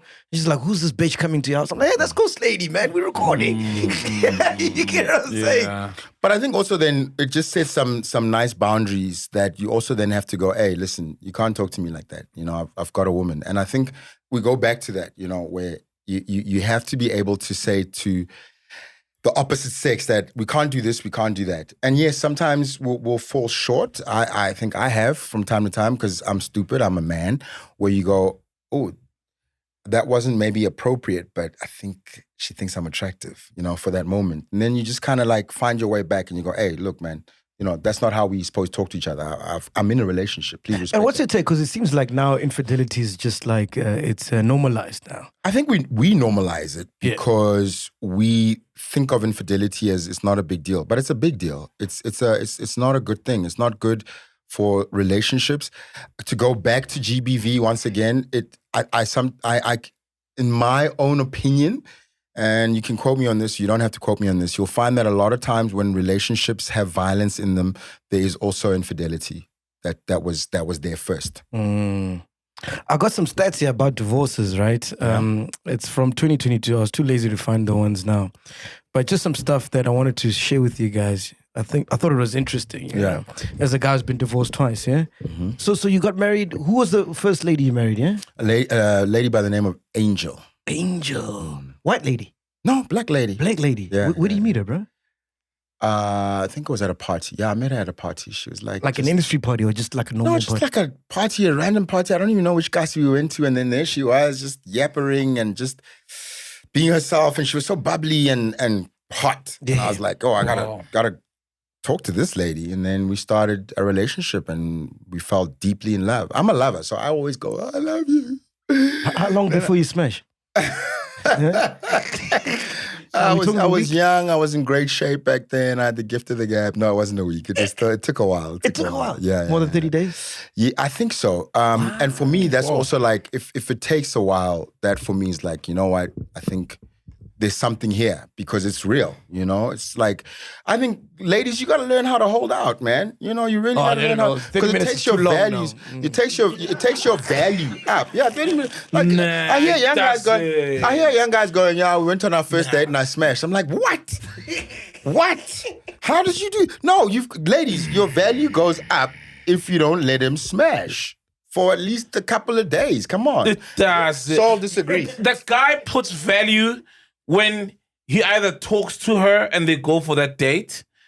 No guy has ever said, I want to marry this woman. And then just because she gave the pussy up on the second day makes a U-turn. Guys like you have the value. Marrying the women with the lowest body count or who are virgins. You like speak like this. That's not the woman you're going to marry. Never. You're not going to marry a baddie. Nah, man. No, I'd never marry a baddie, of course. That's what I'm saying. Why is that? No. But what I'm saying is, because she's a baddie. A woman giving it up on the first night doesn't mean she's a baddie. A baddie is a whole different thing. What I'm saying is when you meet someone... There's a trace of a baddie, dog. But what about you then? Wait, so if you meet someone... Yes. And she ticks all the boxes. Yeah. She's polite. You've got that natural chemistry. She's got maybe the body, etc. And she equally loves you and likes you and wants to give it up. Yeah. After maybe a talking phase and the first night you guys are together wants to give it up. No. I would never judge her on that. No, my thought process is how many other guys are you doing that with? Yes. And now when we're not together and you're working in Cape Town, babe, and you might go out with a colleague and they tick all the boxes and we're talking nicely, I may as well let him smash too, right? Because then you guys are insecure telling us about your foes, but you didn't start the relationship on the right foot. Come on, cut it out, man. You do this to yourselves. Aye, Max Machine, nigga, How did you how did you propose to her the first one? My first, oh God, you're taking me so far back. I don't even remember half of this stuff. It was like literally in I think it was 2002 or something like that. You know what I mean? So how did I propose to her? I did buy her a ring, and then I came back and I was like, hey, you know, I like to make this thing real. I like to make this forever and permanent, whatever. And then she was from KZN, so then obviously she was like, wow, you first have to... And yet you're premier. This is TUMISHO. Yeah. You are top billing.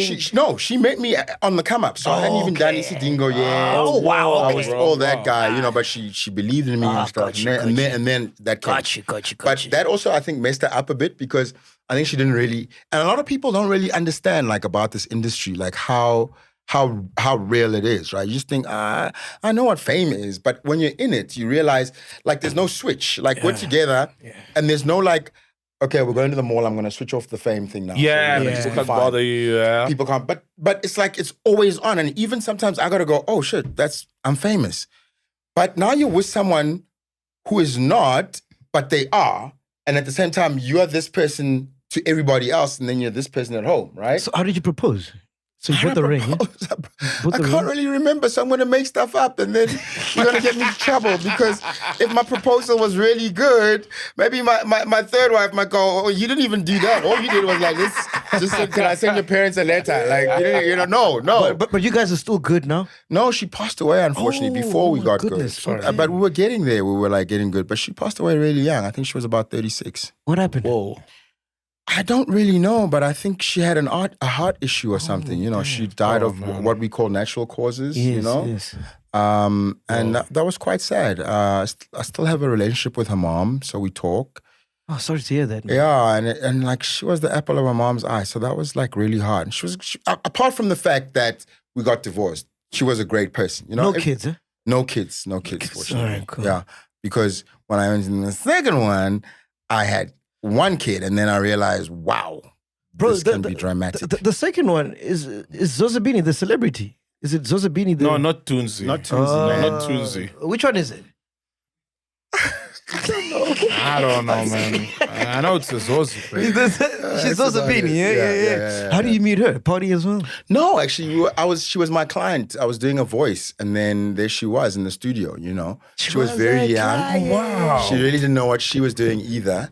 But she was cute, and she just had this sweetness. She had this aura of just like heavenly, like she was like this sweet, sweet person.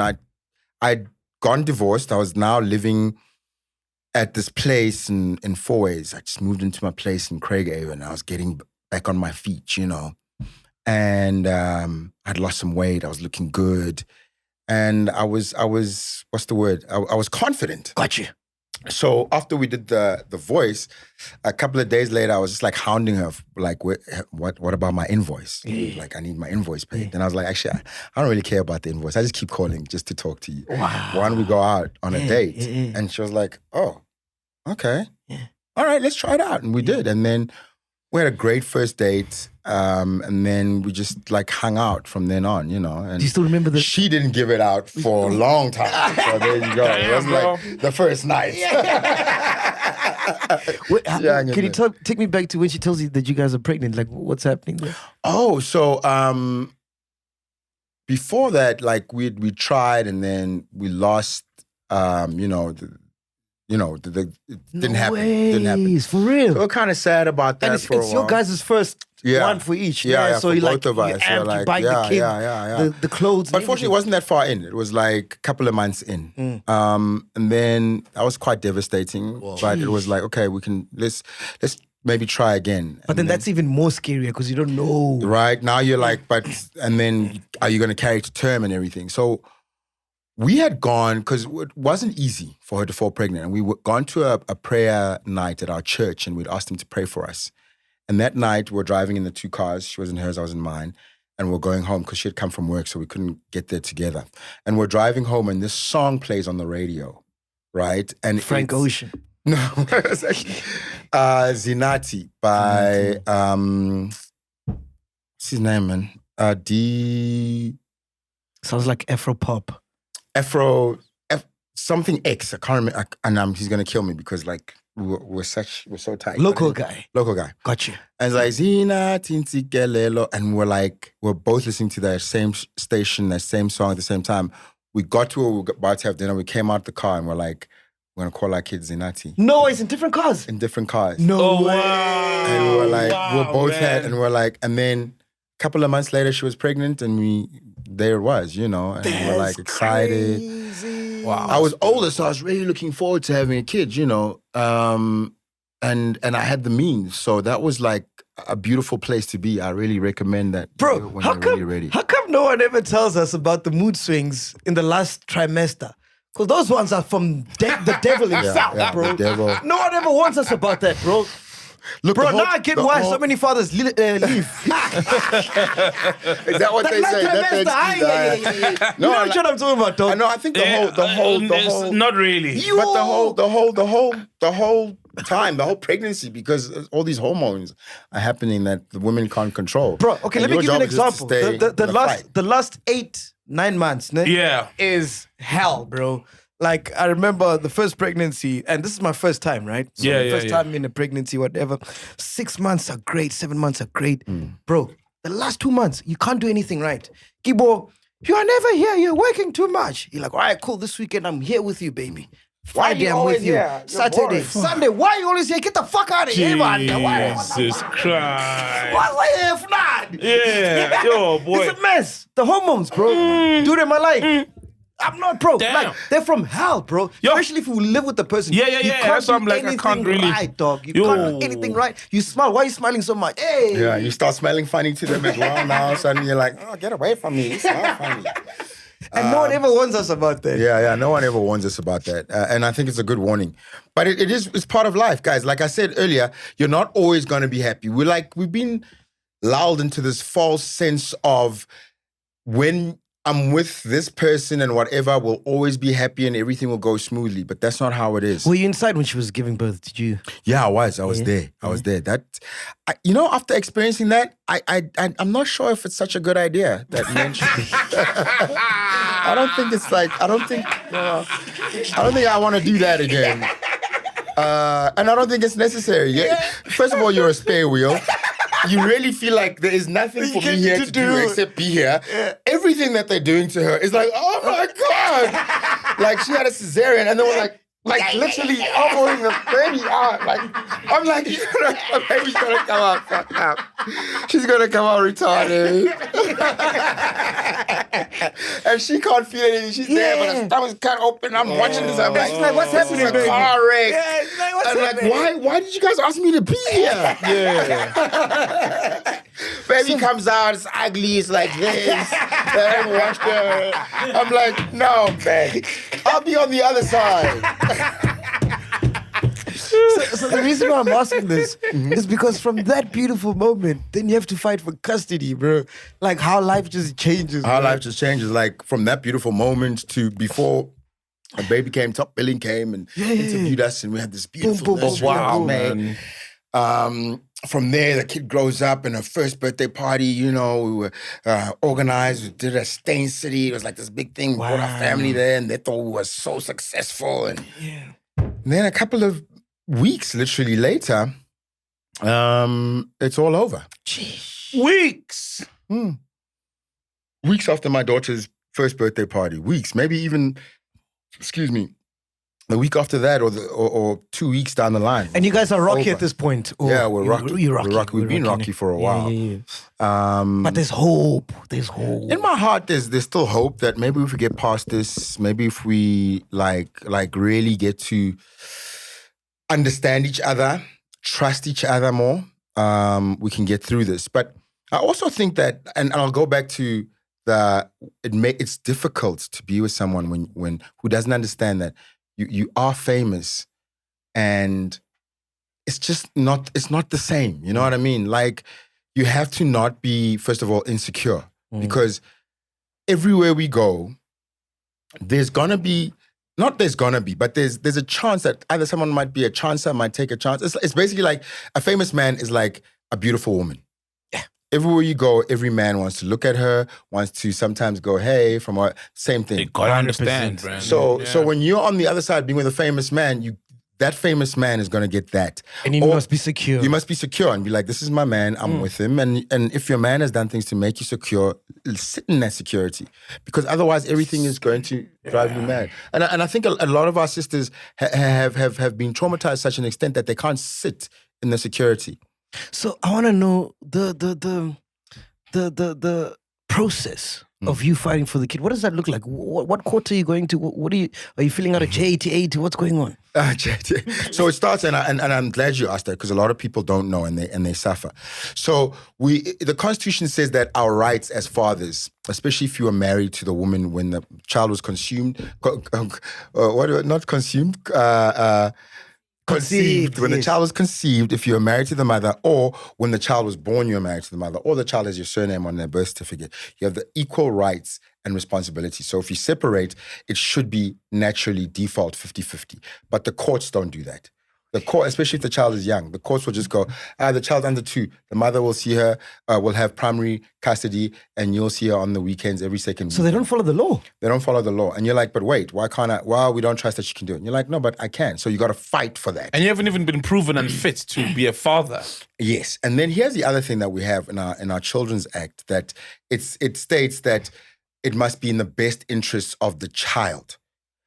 But where people manipulate it is, and I think even our judiciary and our magistrates and our judges don't really get it, is that the best interest of the child is to see both parents as much as possible. Because they're not involved in this. Yeah, so why do you default to say the best interest of the child is to give less access to the father?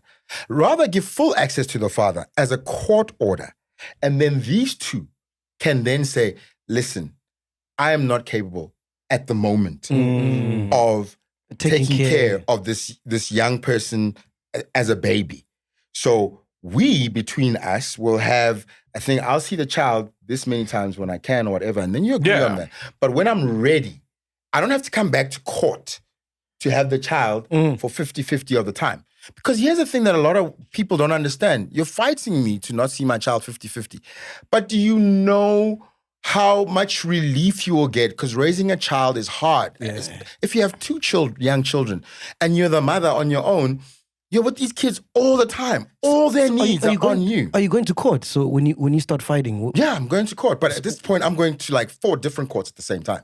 Wait, please explain that. All right. So how it all started is, and this for me, because even then I was like, a lot of our fights were based around me being a father. We'd literally fight about, but she's my child too. If I want to take her out during the day and go and have lunch with the kid, I'm going to do that. Who are you to tell me I can't do that? You know? Yeah. So the first thing for me, for the divorce process to start was that fight that I told you guys about. Yes. Now there's a protection order.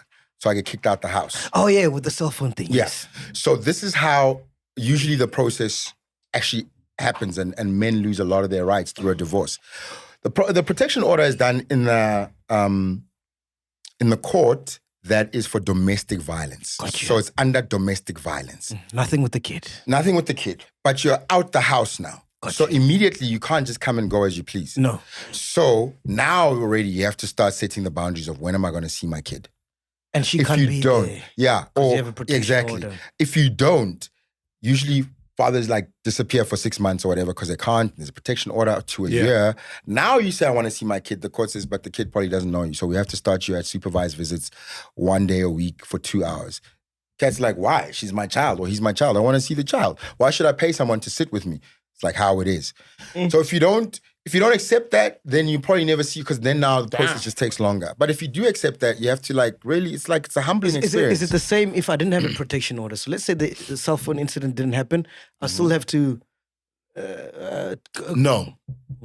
So usually, as part of divorce as well, and this is what happened in my case, part of the divorce was, I'm going to try, and this, she told me, that in her head, she knew she was going to divorce me long before that happened. She was just waiting for a moment. Yes. And fortunately enough, because I also wasn't in my right mind at that time, she found something Boom. that was like, yeah. Got you. Now, with the protection order, it gets you out the house. Even with a divorce, then if you've been out the house for a certain amount of time, remember, because you still have to pay the bond.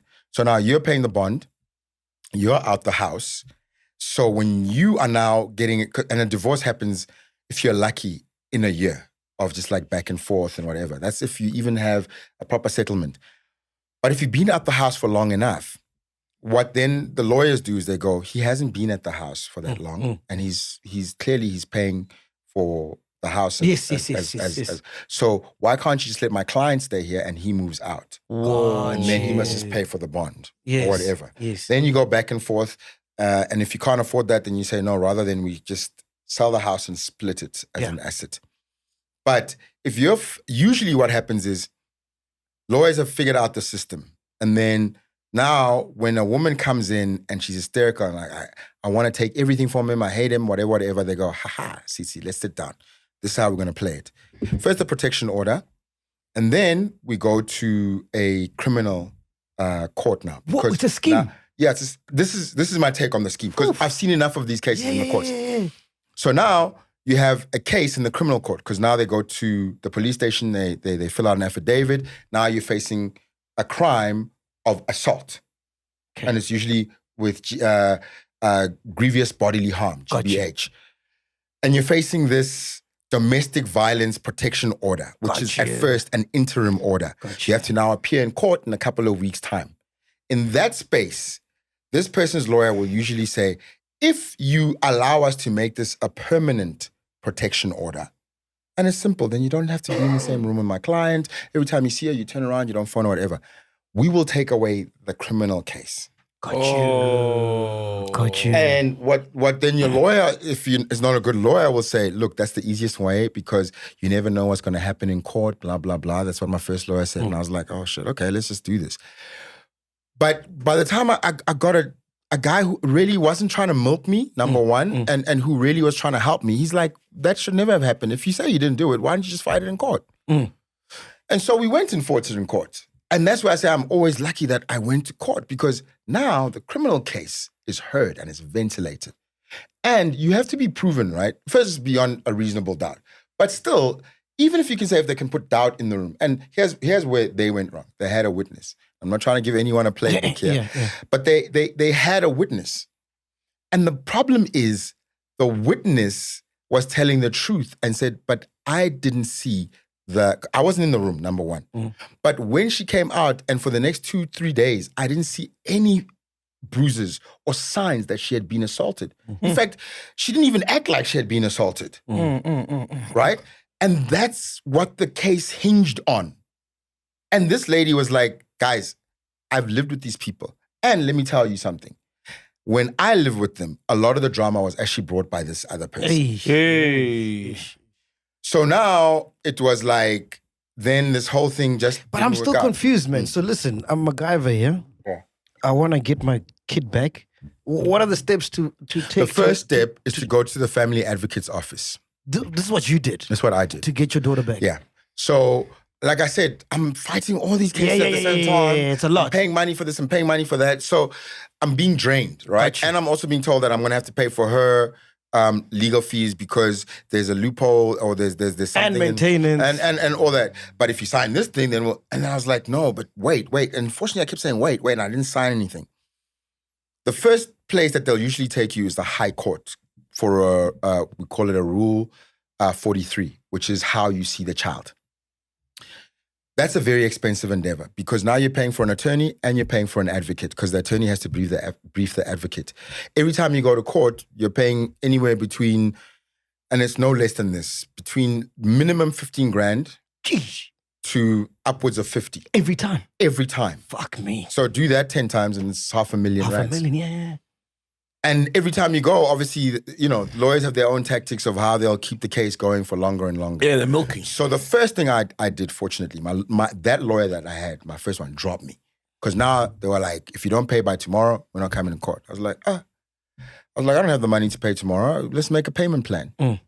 I go to court and I decide I'm just going to, at the High Court, I'm going to represent myself.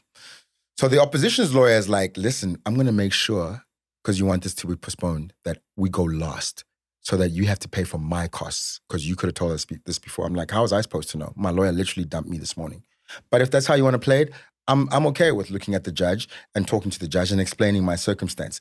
I speak to the judge. I represented myself. I stayed there the whole day. Bro. That was his mistake. Shouldn't have let me stay in that courtroom the whole day. Because now I'm learning the script. I'm like, okay. Well, this is how we talk.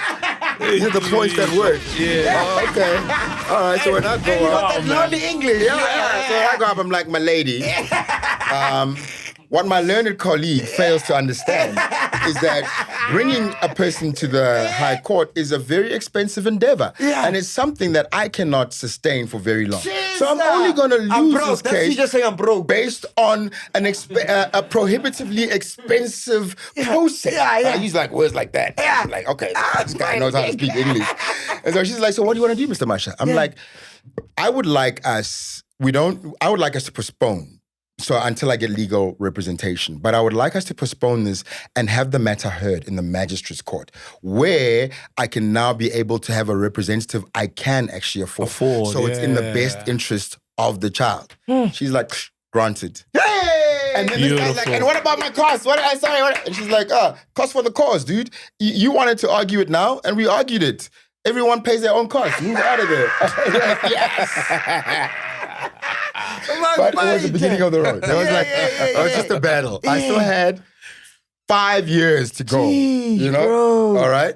So at least now we're in the magistrate's court, which means I have one attorney dealing with everything. And this guy comes on board and he dismantles the system because he sees how it works. First we get the criminal court thing stitched up, done. Boom, boom, boom. And go back to the domestic violence court and say, here's how this came about. This guy was under duress. You said to him, if he signs this, then you won't do that. You did it anyway, and it's been proven that he didn't do anything. So why do we need a protection order? The magistrate was like, wait, I don't even care about all that stuff. They told you to do what? To do what? You're not allowed to say, if you sign this, then you won't. That's like blackmail. That's blackmail. That's blackmail, man. I don't even have to hear more. That's gone. Phew.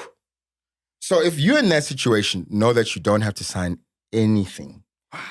And go to court, man. If you didn't do it, go to court. So how many courts did you go through? I went through that one. Then from there, it was the divorce court. Because now, in fact, before we get to the divorce court, it's the maintenance court. Because now there's the maintenance issue. Yes. So now, it's the domestic violence court, the criminal court, the maintenance court. You've seen them all? Yeah, I've seen them all. So at least I immediately say, I'm going to pay this much a month. And is everyone happy with that? Okay, we get that. Out of the maintenance court. Back to the children's court. Children's court, they say, until you're divorced, we can't really do much for you, but we can give you an interim court order, which is in the magistrate's court, is called a Rule 58. So when you get a Rule 58, it gives you a plan of how you see your kids. And sometimes before you get the Rule 58, you have to go to the family advocate's office. Everyone states their case of why you want to see the kid, why not, and blah, blah, why they won't let you. So a lot of the times what also happens is, so that the reason why ultimately that you don't have access to your kids is, think about it, right? If you're only seeing your kid twice a month or whatever, she lives at your ex's house. So you have to maintain that kid. So what they usually do on that side is then they go, the maintenance of this child is she has to watch DSTV. She has to drive around in a BMW. She has to live at this particular place. And blah, blah, blah. Yeah. And then, unfortunately, the court then says, but no, not really. You know what I mean? It's not based on your expenses. It's based on the real expenses of the child. So also remember that, guys, that it's based on the real expenses of the child. Don't be fooled by, we're going to charge you 60,000 a month, but you can agree to 30. Just be like, what are the real expenses? Where we at now? When do you see your daughter? Anytime? I see my daughter 50-50. So I have her for a week. I've got her this week, and then she's got her for a week. Yeah, man, that was my greatest achievement ever. Beautiful dog. 6 years later. 6 years you later. went through this thing, So the first thing we start with is she's like, no, this guy cannot see this child unless he goes for a very serious drug test because he's a drug. Jesus. So I'm like, bring it. What drugs are we doing? Are we doing cocaine? Ne? No. I wasn't doing cocaine at that time. I had done drugs before. Yeah. I'll be upfront about that. I'm not gonna pretend. Which ones? I've tried coke. I've tried cat. Damn. Yeah, like that low. And I have to be honest. Whoa. I always thought cat was better than coke, as much as it was the underdog. But look. This is rubbish. No. Heroin. No. That's heroin. And I'll tell you why. I always said to myself, because when we were at drama school, they'd say to us, heroin is more addictive than nicotine. And I started smoking at drama school. And I was like, if this stuff is this addictive, I'm going to die. So I'll never try heroin. I'll never try crack and all that. But I think the industry that we're in, like I said, bro, where do you get parties, bro? Like at the most disgusting places, you know? Yeah, no. It's not glamorous. Like doing drugs is not famous glamorous. at this time? Yeah, of course. famous. So how do you get to the disgusting places? Is disguise maybe like... It's like very out there about it. I was like very nonchalant. And usually, I mean, I think this is how it works, right? You have someone, a dealer, like on the phone. Someone tells you a name of somebody and you get their number. And then you just send a WhatsApp or an SMS, hey, where are you going to be? I need So whatever. you never went to like these dingy occupied No, buildings? you don't have to go there. We'll meet somewhere in Midrand, blah, blah. And then you get the stuff, you exchange cash, you go. After a while, you have a relationship. I mean, I had one dealer like sending me Christmas messages. Like, hey, man, Merry Christmas. I hope you're good with your family. Does your Christmas have enough snow? If you want it to be a white Christmas. Fuck, man. I thought he really cared about me. That's the thing. Like, this guy cared. Like, how's the family, you know? Yeah. And then, because like, that's the guy you're always going to talk to. Hey, man, I'm going through some hard stuff. So what happens for you to say, fuck this cat shit, this cooking? What's the last thing? I think I'd gotten to the bottom of the barrel where I was like, I can't live my life like this. And I'm living my life like this, not because I like this stuff, because I'm really unhappy. So it wasn't sad. something that happened, like you peed in your pants one day or you shat on yourself. Yeah. No. I also got to a point where I'm like, I'm working 24/7 because part of it, and this is where for me I started because I was like, I'm not happy, but I'm overworking myself. I'm shooting soapies by day. I'm emceeing by night. I've got this and that happening. Our businesses. I'm literally coming home from emceeing in the middle of the night. I have to learn my scripts. I have to wake up early. I have to go. Yes. So you hear that if you take the stuff, Yeah, of course. and like it keeps you going. So Have a chiller's punch there, please. It keeps me going. Which one? Yeah, that one, yeah. It takes the stuff. It keeps oh really? I didn't have to go through that drug phase. I could have just taken Chiller's punch, It packs a bigger punch, man. Trust me. and it's legal. And you don't have a dealer sending you Christmas messages. yes. Only if you send me a Christmas message. So it's that, and it's not just my work. It's also like you have to be at a party. You have to be seen to be partaking, but also never getting drunk. And actually, drugs do that. You drink. like a freaking sailor, and you're always on top of everything. You know, you don't get drunk. You seem like, and then the following morning you're at work, you're sharp, you know your lines, and I'm like, I'm winning. What's the problem? I'm earning all this money. I'm living this glamorous life, and this is part of the glam. Plus, the whole thing of, you know, the higher ups when you're in the industry, like the coolest people are doing that behind closed doors. Wait, did you ever do Top Billing High? No. Oh, okay. Because by then I hadn't started it. But no, wait. I think I did once. I didn't do it high, but we were in LA, right? I'm going to tell this story. Oh, my goodness. This is what's going to live on the internet. Like, no one's going to hear all the smart stuff I said. Nah, they'll come back and watch the whole thing. I know. I can see it. TUMISHO MASHA, certified drug addict. You know. But we're in LA, bro.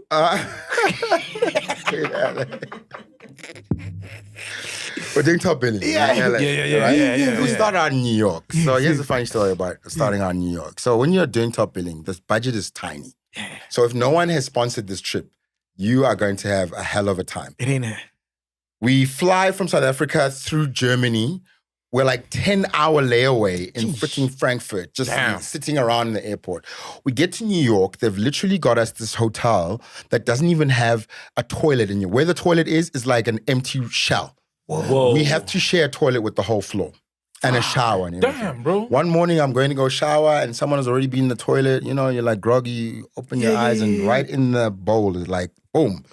Someone left me, you know. And then we leave there, we go to LA. We're still staying in this like sort of motel. You know the motels you see? Yeah. We know the motels. And then so the people I was with at the time, like they weren't really into hip hop culture. You know, they were a bit, I'm going to say it how it is. They were a bit Afrikaans and they didn't really understand. So I'm like, we got to get an interview with Jay-Z, all those Beyonce, guys. This is who's hot. And they were like, oh no, we don't know those people and they swear, blah. How about we get an interview with Coolio? I'm like, Coolio?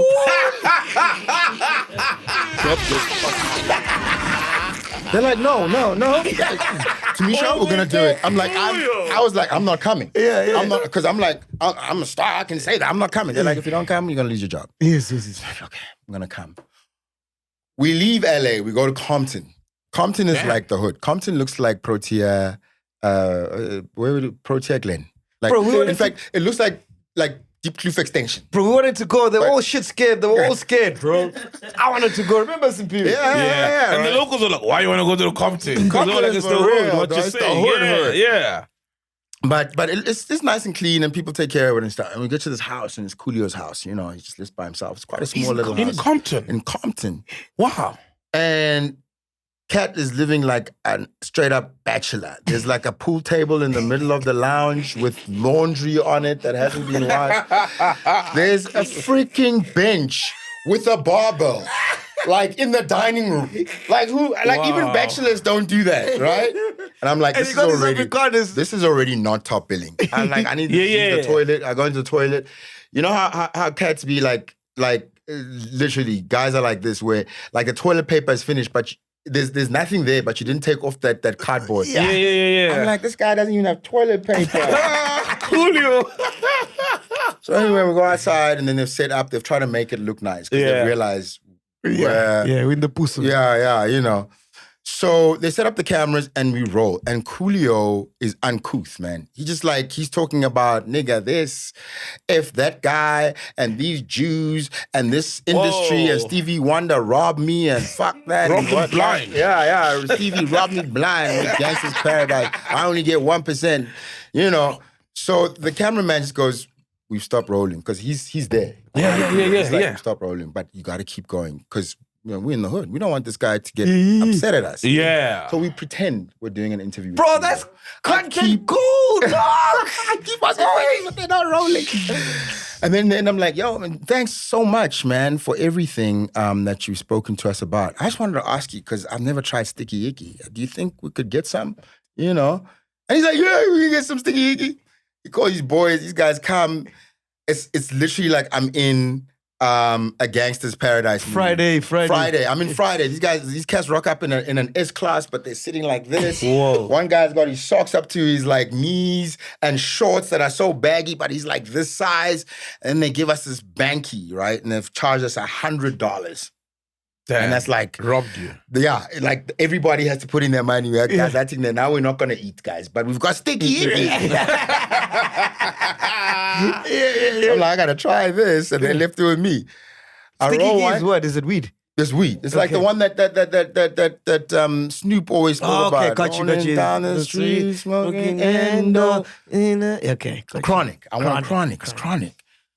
So they left me with it. I roll one, and I'm goofed. I'm gone. I decide to go watch 300. It just come out. Jason Butler. Yeah, I go watch it. Jared Butler in L.A., my guy, you know, in the center where they have the stars on the floor and whatever. And I go to the Man Chinese Theater where they've had like events happening there, and I'm watching this thing and I'm immersed.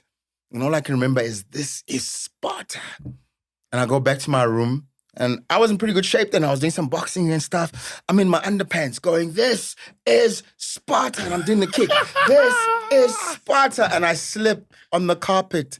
My knee goes under me and I hear, ooh. And I'm like, I've just dislocated my knee. And the pain hits me like, ah. And then I kind of put it back together because I'm high. And I'm like, what am I going to do? I'm in my underpants. I can't call an ambulance like this. Just run a cold bath of water, smoke some more chronic, and you'll be fine. 12 hours later, I'm like, I'm gonna die in this hotel room. They come and get me. They take me to the hospital. In LA, my dog. In LA. Bro, the real top billing content is off the mic, off the camera. But they take me to this physio who works with the LA Lakers and whatnot. So there's still some glam. You know, I'm like, yeah. Kobe was in here, all right? Me and Kobe. It's so crazy. The stuff that happens on the road is insane, bro. Dude, and then they had to send me back because I could hardly stand or walk. Wow. And I flew 27 hours in economy with a busted knee to come back home. That was like the biggest disaster of my life. Hey, man, TUMISHO. So, yeah, kids, don't do drugs, eh? Hey, man. They're probably not going to show that on social media. They're going to show everything else. Yeah. Penuga, any question, bro? Bro, so like legally with your ex, I mean, she accused you, you've lost a lot, you lost a house, I'm sure a lot of gigs, you lost lots of money, which you can quantify. Yeah. Didn't you lose your house as well? Yeah, eventually. We had bro. to sell it. Fortunately, we sold it before the bank foreclosed, but we sold it for much less because it was a distressed sale, you know. Dude, yeah. So I feel like that's really unfair, man. Like, so what about recourse? Are you doing anything legally to There's really not much you can get some do, recourse? Right? Here's the thing about the whole thing about allegations, and I've said this before, and I'm happy to say it again. We've weaponized some of these things so much that what's ultimately going to happen is that society is going to be blunt towards being able to empathize with the victims of GBV. So we've also got to be very clear that if it hasn't happened to you, don't use it. Don't use rape as a weapon. Don't use GBV as a weapon, because all that does is the people who've actually suffered that for real get taken less seriously. Oh, so it's not yeah. Right? And then also, because if you've been alleged to do something and they find that you didn't do it, there is absolutely no recourse. There's not much you can do. Even though you took a knock, your reputational harm, you can't. What? So here's the thing. Charge for that? You can take that person to court, right? And then say, I won the case and therefore they must pay me back for that. But the court will say, the thing about winning the case is, yes, you won the case, but this person also has a right to bring a case. The fact that you've been proven to not be guilty doesn't mean that what she alleged, she wasn't allowed to allege, or what he alleged, they weren't allowed to allege. That's so unfair also, though, yeah. Only thing is, if they wrote or said something about you that was patently untrue, that you can go fight about. But the problem with that is then, here's what a lot of people don't understand, because everyone's like, I'm going to sue you, and now there's this big joke in social media about, 500,000. Oh, yeah, the Tumelos. It's not always that cut and dry. 15, 13. And a lot of the times, we don't have like punitive damages like they have in the States, which is basically my loss of reputation, my loss of income. So all they'll be able to say is, you have to tell us what you were earning at the time and then be able to prove that you would have earned that much. Because first of all, you're also in an industry where you have to be called. So what But if it's at the all- time... Yeah, you can't prove that you were good, but you know that there were calls that weren't made because of the reputation of the I know that cloud. my agent would say to me, well, you were about to get that gig, and then someone said, but isn't he alleged to be... And you can't prove that. But you can't prove that. No, because but they're it's not all- going to say that's what we said in the It's board all meeting. PR though, man. You know, there are some people till this day who think that we paid Nkosazana 13 million just because she put up that thing.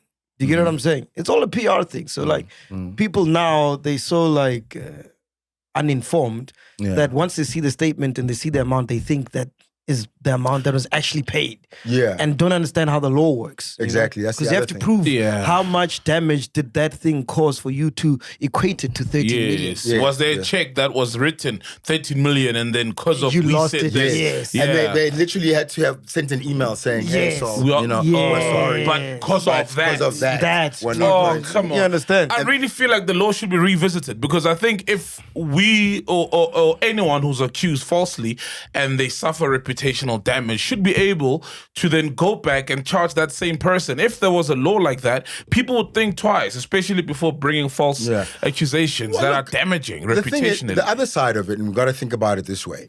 What if a woman, like for example, rape, it's so hard sometimes to prove it. It happened, but the proof didn't really... Not all cases that can't be proven didn't mean it didn't happen. Exactly. Oh, yeah. So now, then we're punishing the potential victim. Yeah. And then people are, so we're shutting them up. We already have those things in our constitution. It's called proven innocent until proven guilty, right? There's no and such thing. everybody else enjoys that except black males in South Africa. So I'm going to give an example, right? And this example, if I get sued for it, it's fine, but it is what it is. We have a case right now, the Senzo Meyiwa case that's happening, right? The state has found that there were some phone calls that went from a certain lady to the guys who did the killing. There were some SMSs that went between them as well. It's not, we're not making this up. It's not It's not alleged. It's not alleged. It is. The state has said, we are thinking of maybe we're going to, we're not sure, at some point charge this person. You can, I'm talking about somebody, if the shoe fits. You know If the goalkeeper gloves fit. But here's the thing. No gigs have been lost. Zero. No. She's still gigging. Everything is as it is. And what does everybody say? That person Doesn't is she have a TV innocent. show or something? The TV show, everything. Life that is person normal, man. is innocent until they're proven guilty. Why are you guys like making this noise? But if it was the other way around, and Senzo was the one who was being accused of these things, Senzo would have lost his Pirates contract years ago. Senzo would not even be able... Senzo wouldn't be able to do anything. He wouldn't even be able to play for like a league from, Zimbabwe or wherever. You know what I mean? Whatever the worst league is, Senzo wouldn't have been able But it to goes play back there. to- And they would have said, my guy, first get over the allegations and then we can come back and talk. But it all comes back to, it's crazy, man. We just went 360. It all comes back to when we started this conversation that we were influenced by America. So I was influenced by Hollywood, TV, and whatever.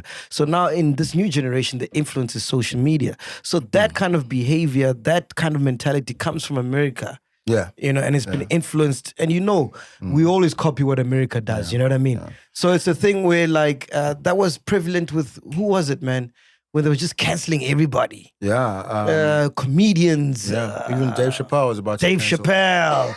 All those guys. So it filtered down to us where now, even with a case like a Senzo Meyiwa, where there isn't a case like that in America, but we're still applying the same cancel woke culture thing. Do you get what I'm trying to say? What we have is selective outrage. Yes. So I'm going to select to be outraged by Chris Brown coming to perform in South Africa.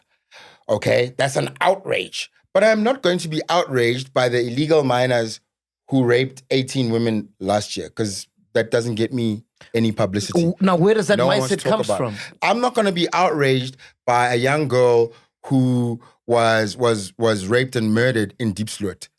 Those cases are not, the same outrage is not out there. Where that comes from is with the selective outrage that we have so much now on social media. And this is the problem, is that a lot of these so-called NGOs make money by having us talk about it all the time and making it like, we're hysterical, we must do something. So if I've got an NGO out there that says, we are against GBV, just give us money and we'll go out there, and you saw what we did with so-and-so or so-and-so. We were out there, we were campaigning. Oh, it's a portfolio now. We got a portfolio of outrage. And so you know we're doing stuff. But really, we haven't done anything. You understand? We haven't really gone and supported anyone. We haven't most of the time created shelters. We are not in all the court cases that are happening. We haven't really gone to and there are a lot of women who are not getting their court cases and their things paid for. You understand? If you're getting all this money and our public prosecutors, our NPA are overwhelmed, you know, we could pay for private prosecution, like AfriForum does. Yeah. Why are we not then privately prosecuting perpetrators of GBV and violence against women in terms of rape? Because these guys have got the money; they can pay. Yeah. The private TUMISHO, rates. on a lighter note, man. What are you busy with, man? How are we making money? Are you still acting? What's going on? Hopefully, I'm still doing voices after this. Bro, you're killing it with the voiceovers. The guy's in so many voiceovers. Yeah, I hope someone's not listening, watching this 2-3 weeks from now and going, no more. We don't want that guy's voice because of the outrageous stuff he said. So I'm doing voices. I'm producing. So I've got a couple of things in development. Hopefully, we'll raise the funds to get those. What happened to the Maponya movie you wanted to do, eh? I wanted to do that, but I haven't really followed up on it. I haven't tried to raise money for it. I think it's a great movie, but it's going to require a heck of a lot of money. Damn. And so, therefore, I'm going to just start with the ones that don't require that much money. And, you know, once we get to a certain place, we can say, okay, now let's do this Maponya. But are you still getting TV gigs? Dude, I haven't seen you in a while. I'm on a show right now on Mzansi Magic called Champions, but Champions, that's coming to an end soon, and the contract hasn't been renewed. So, but you're not cancelled, ne? I'm not cancelled. I think I'm not cancelled anymore. I'm getting some gigs nowadays. Nice. So I think that's a sign that I'm not cancelled.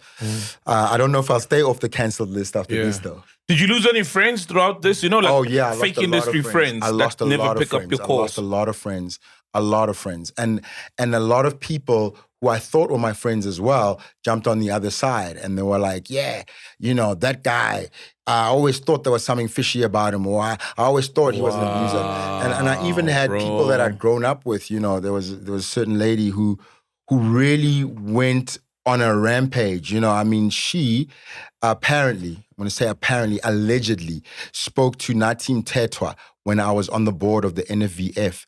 And then the next thing, Natim Tetwa is like, yo, my guy, and I'm in the process of suing the Minister of Arts, Sports, Sports, Arts and Culture. Yeah. But because there have been so many ministers that have come and gone since him, unfortunately, he's just stuck with their office. So Gaten, I'm sorry, man. It's going to land on your office, nothing personal. You're suing the ministry. I'm not suing you, I'm suing the ministry. Yeah. But we sued because here I am on the board of the NFVF, the National Film and Video Foundation. I'm one of the only board members who's ever produced a film, so I know how this thing actually works. And someone whispers in the minister's ear, hey, but this guy is alleged to have done this. Fortunately, the case had already been done, was already through court. Natim Tetwa decides, hey, man, I need proof that you didn't do what is alleged. I'm like, the proof is the fact that I was found not guilty. And here's more the court case and everything else.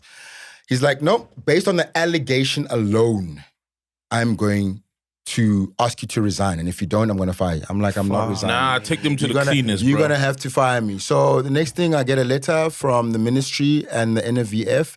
And they say, unfortunately, we're going to have to let you go. But you can't let someone go on allegations, especially if those allegations have been proven otherwise, but you still stick to it. So yeah, I lost that, and that was perpetrated by someone who I thought was my friend. Is there any court you haven't been to in SA? This guy, bro. I've been to the Alexander court. I don't want to go there.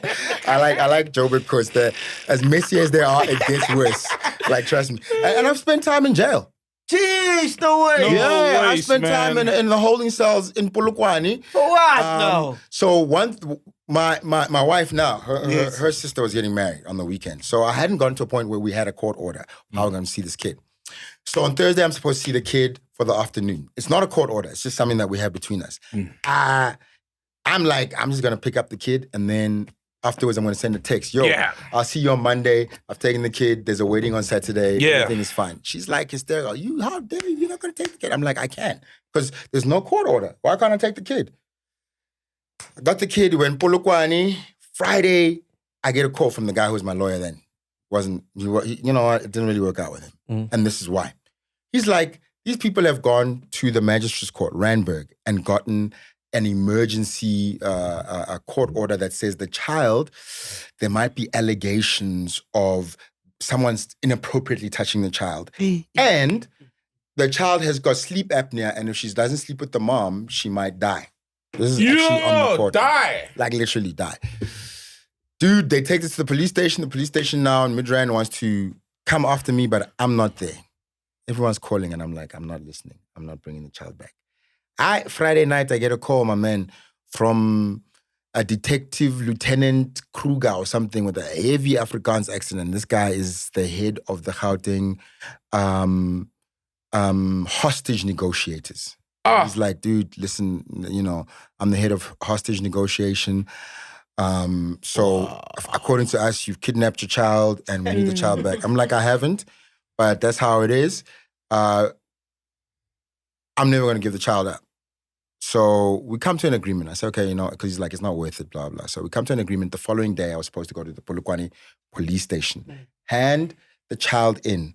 The mother takes the child. Everything is gone. Because I also haven't seen this court order. I've only seen a picture that the mother sent me. And that's not how you serve a court order.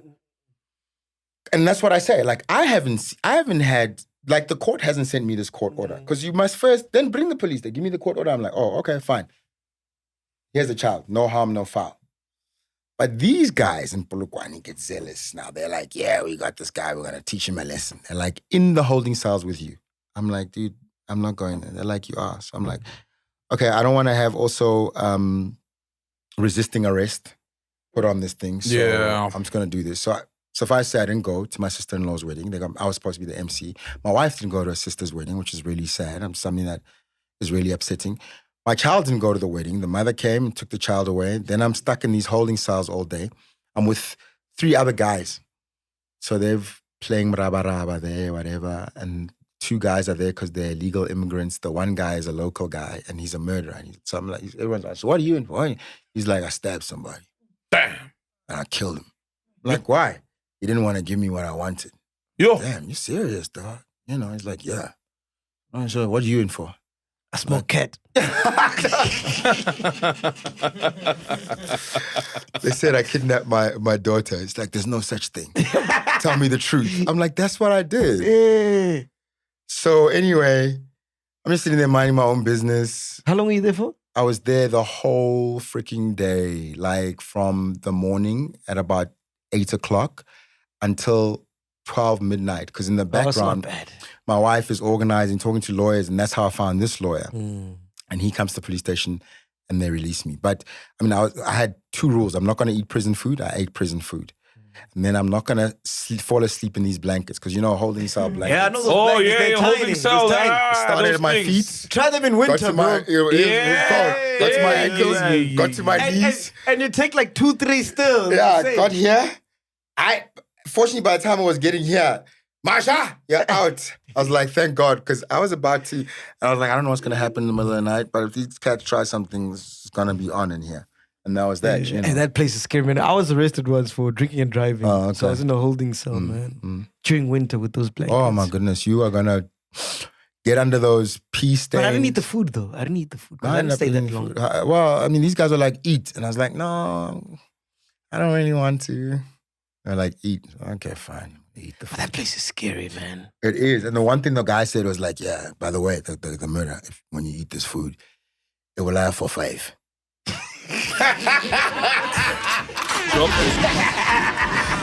They were like, There's always that nigga. Why are you making me eat it? I'm leaving just now. I'm not gonna be here for much longer. You're making a fool of me, man. TUMISHO, thank you so much for your time, man. Really appreciate it, guys, man. bro. What a G. So we're still doing TV. We're still making money. We're good. We're good. Theater. Theater. Did Fences not so long ago. Killed it. I was there for the show, bro. Thanks, You man. killed it. Is that man. the show you went to? Yeah, that's the show I went to, bro. You murdered it. And you also it was meant for John Carney, right? Dr. John, yeah. And you Dr. just John stepped in Carney. kind of last Legend. minute. I stepped Yeah, in. Legendary man. Love him. Bro, but he was not well. when he so agreed to had do that an role, episode man. with us, we were shocked. Oh, yeah. Yeah, we've done one with John Carney. Oh, no, Amazing. go check that out. I love him. check it He's a out, real bro. man. We did it on the set. Joburg Theatre. Yeah, Off Joburg Fences, Theatre. actually. Off Fences. When you guys were doing, that's how we got tickets. To actually go attend Fences, yeah. I say he's a real man because, like, that guy has been rich and famous since. Dude. But he has not gone down the road of anyone. scandals. All of us, he's never done the things we've done. That Yeah. guy. He's like, love my wife, love my children. I go to work, then I'm tata. He looks at us and he's like, hey, look at this. And he really is like that at work as well. Yeah, He's got no, like, he's like, okay, guys, we're serious. I'm gonna be about that, but he's also very loving. So he's I like, think he watches porn. Though. professional. Definitely not. No. I would stake my life on that. I would stake my life. Hey, man, these Balis were crazy back in the days, man. But I think they just, like, for them, it's like, I think it's just so weird. Like, why would you do that? Like, if you're horny, just go get a woman. Nah, I think they were wild. It's just the time. They didn't have it like we did. Like, remember back then it was also like banned and like, I mean, first of all, you're black. Oh, yeah. Okay. How are you gonna get through the airport with a porn video from America? They're gonna search your stuff, dude. Yeah. And you're gonna go to jail. Oh, yes. I wanted to ask you, give me top 5, maybe it's too much, top 3 shows you're fucking with right now. Top 3 shows. I'm watching this show La Cage on Netflix, which is about cage fighting. I'm also watching Mr. and Mrs. Smith, which is on Amazon, which is quite good. I'm enjoying that. And I'm watching my show Champions. So no local stuff. Champions. My local stuff is local. Champions is it's on Zanzi Magic. I think Netflix is doing some amazing stuff at the moment. I think they're gonna do Your Christmas again locally. I think Showmax is doing some nice things, but I'm hoping, like, as my comment as I leave, that guys, you're in a position of power to greenlight some of these shows. Start greenlighting shows that challenge Black people's minds, that are actually smart, that are intelligent. We don't always have to see like Zulu families who've got empires and then everyone's screwing everyone. Whatever. Come on, man. I think I was there's about more to say to that it, man, because I watch a guys. lot of Like, TV, right? And there's this story. Same, they own the family owns a sugar what. They got that lady from Generations, man. That was amazing. What's her name?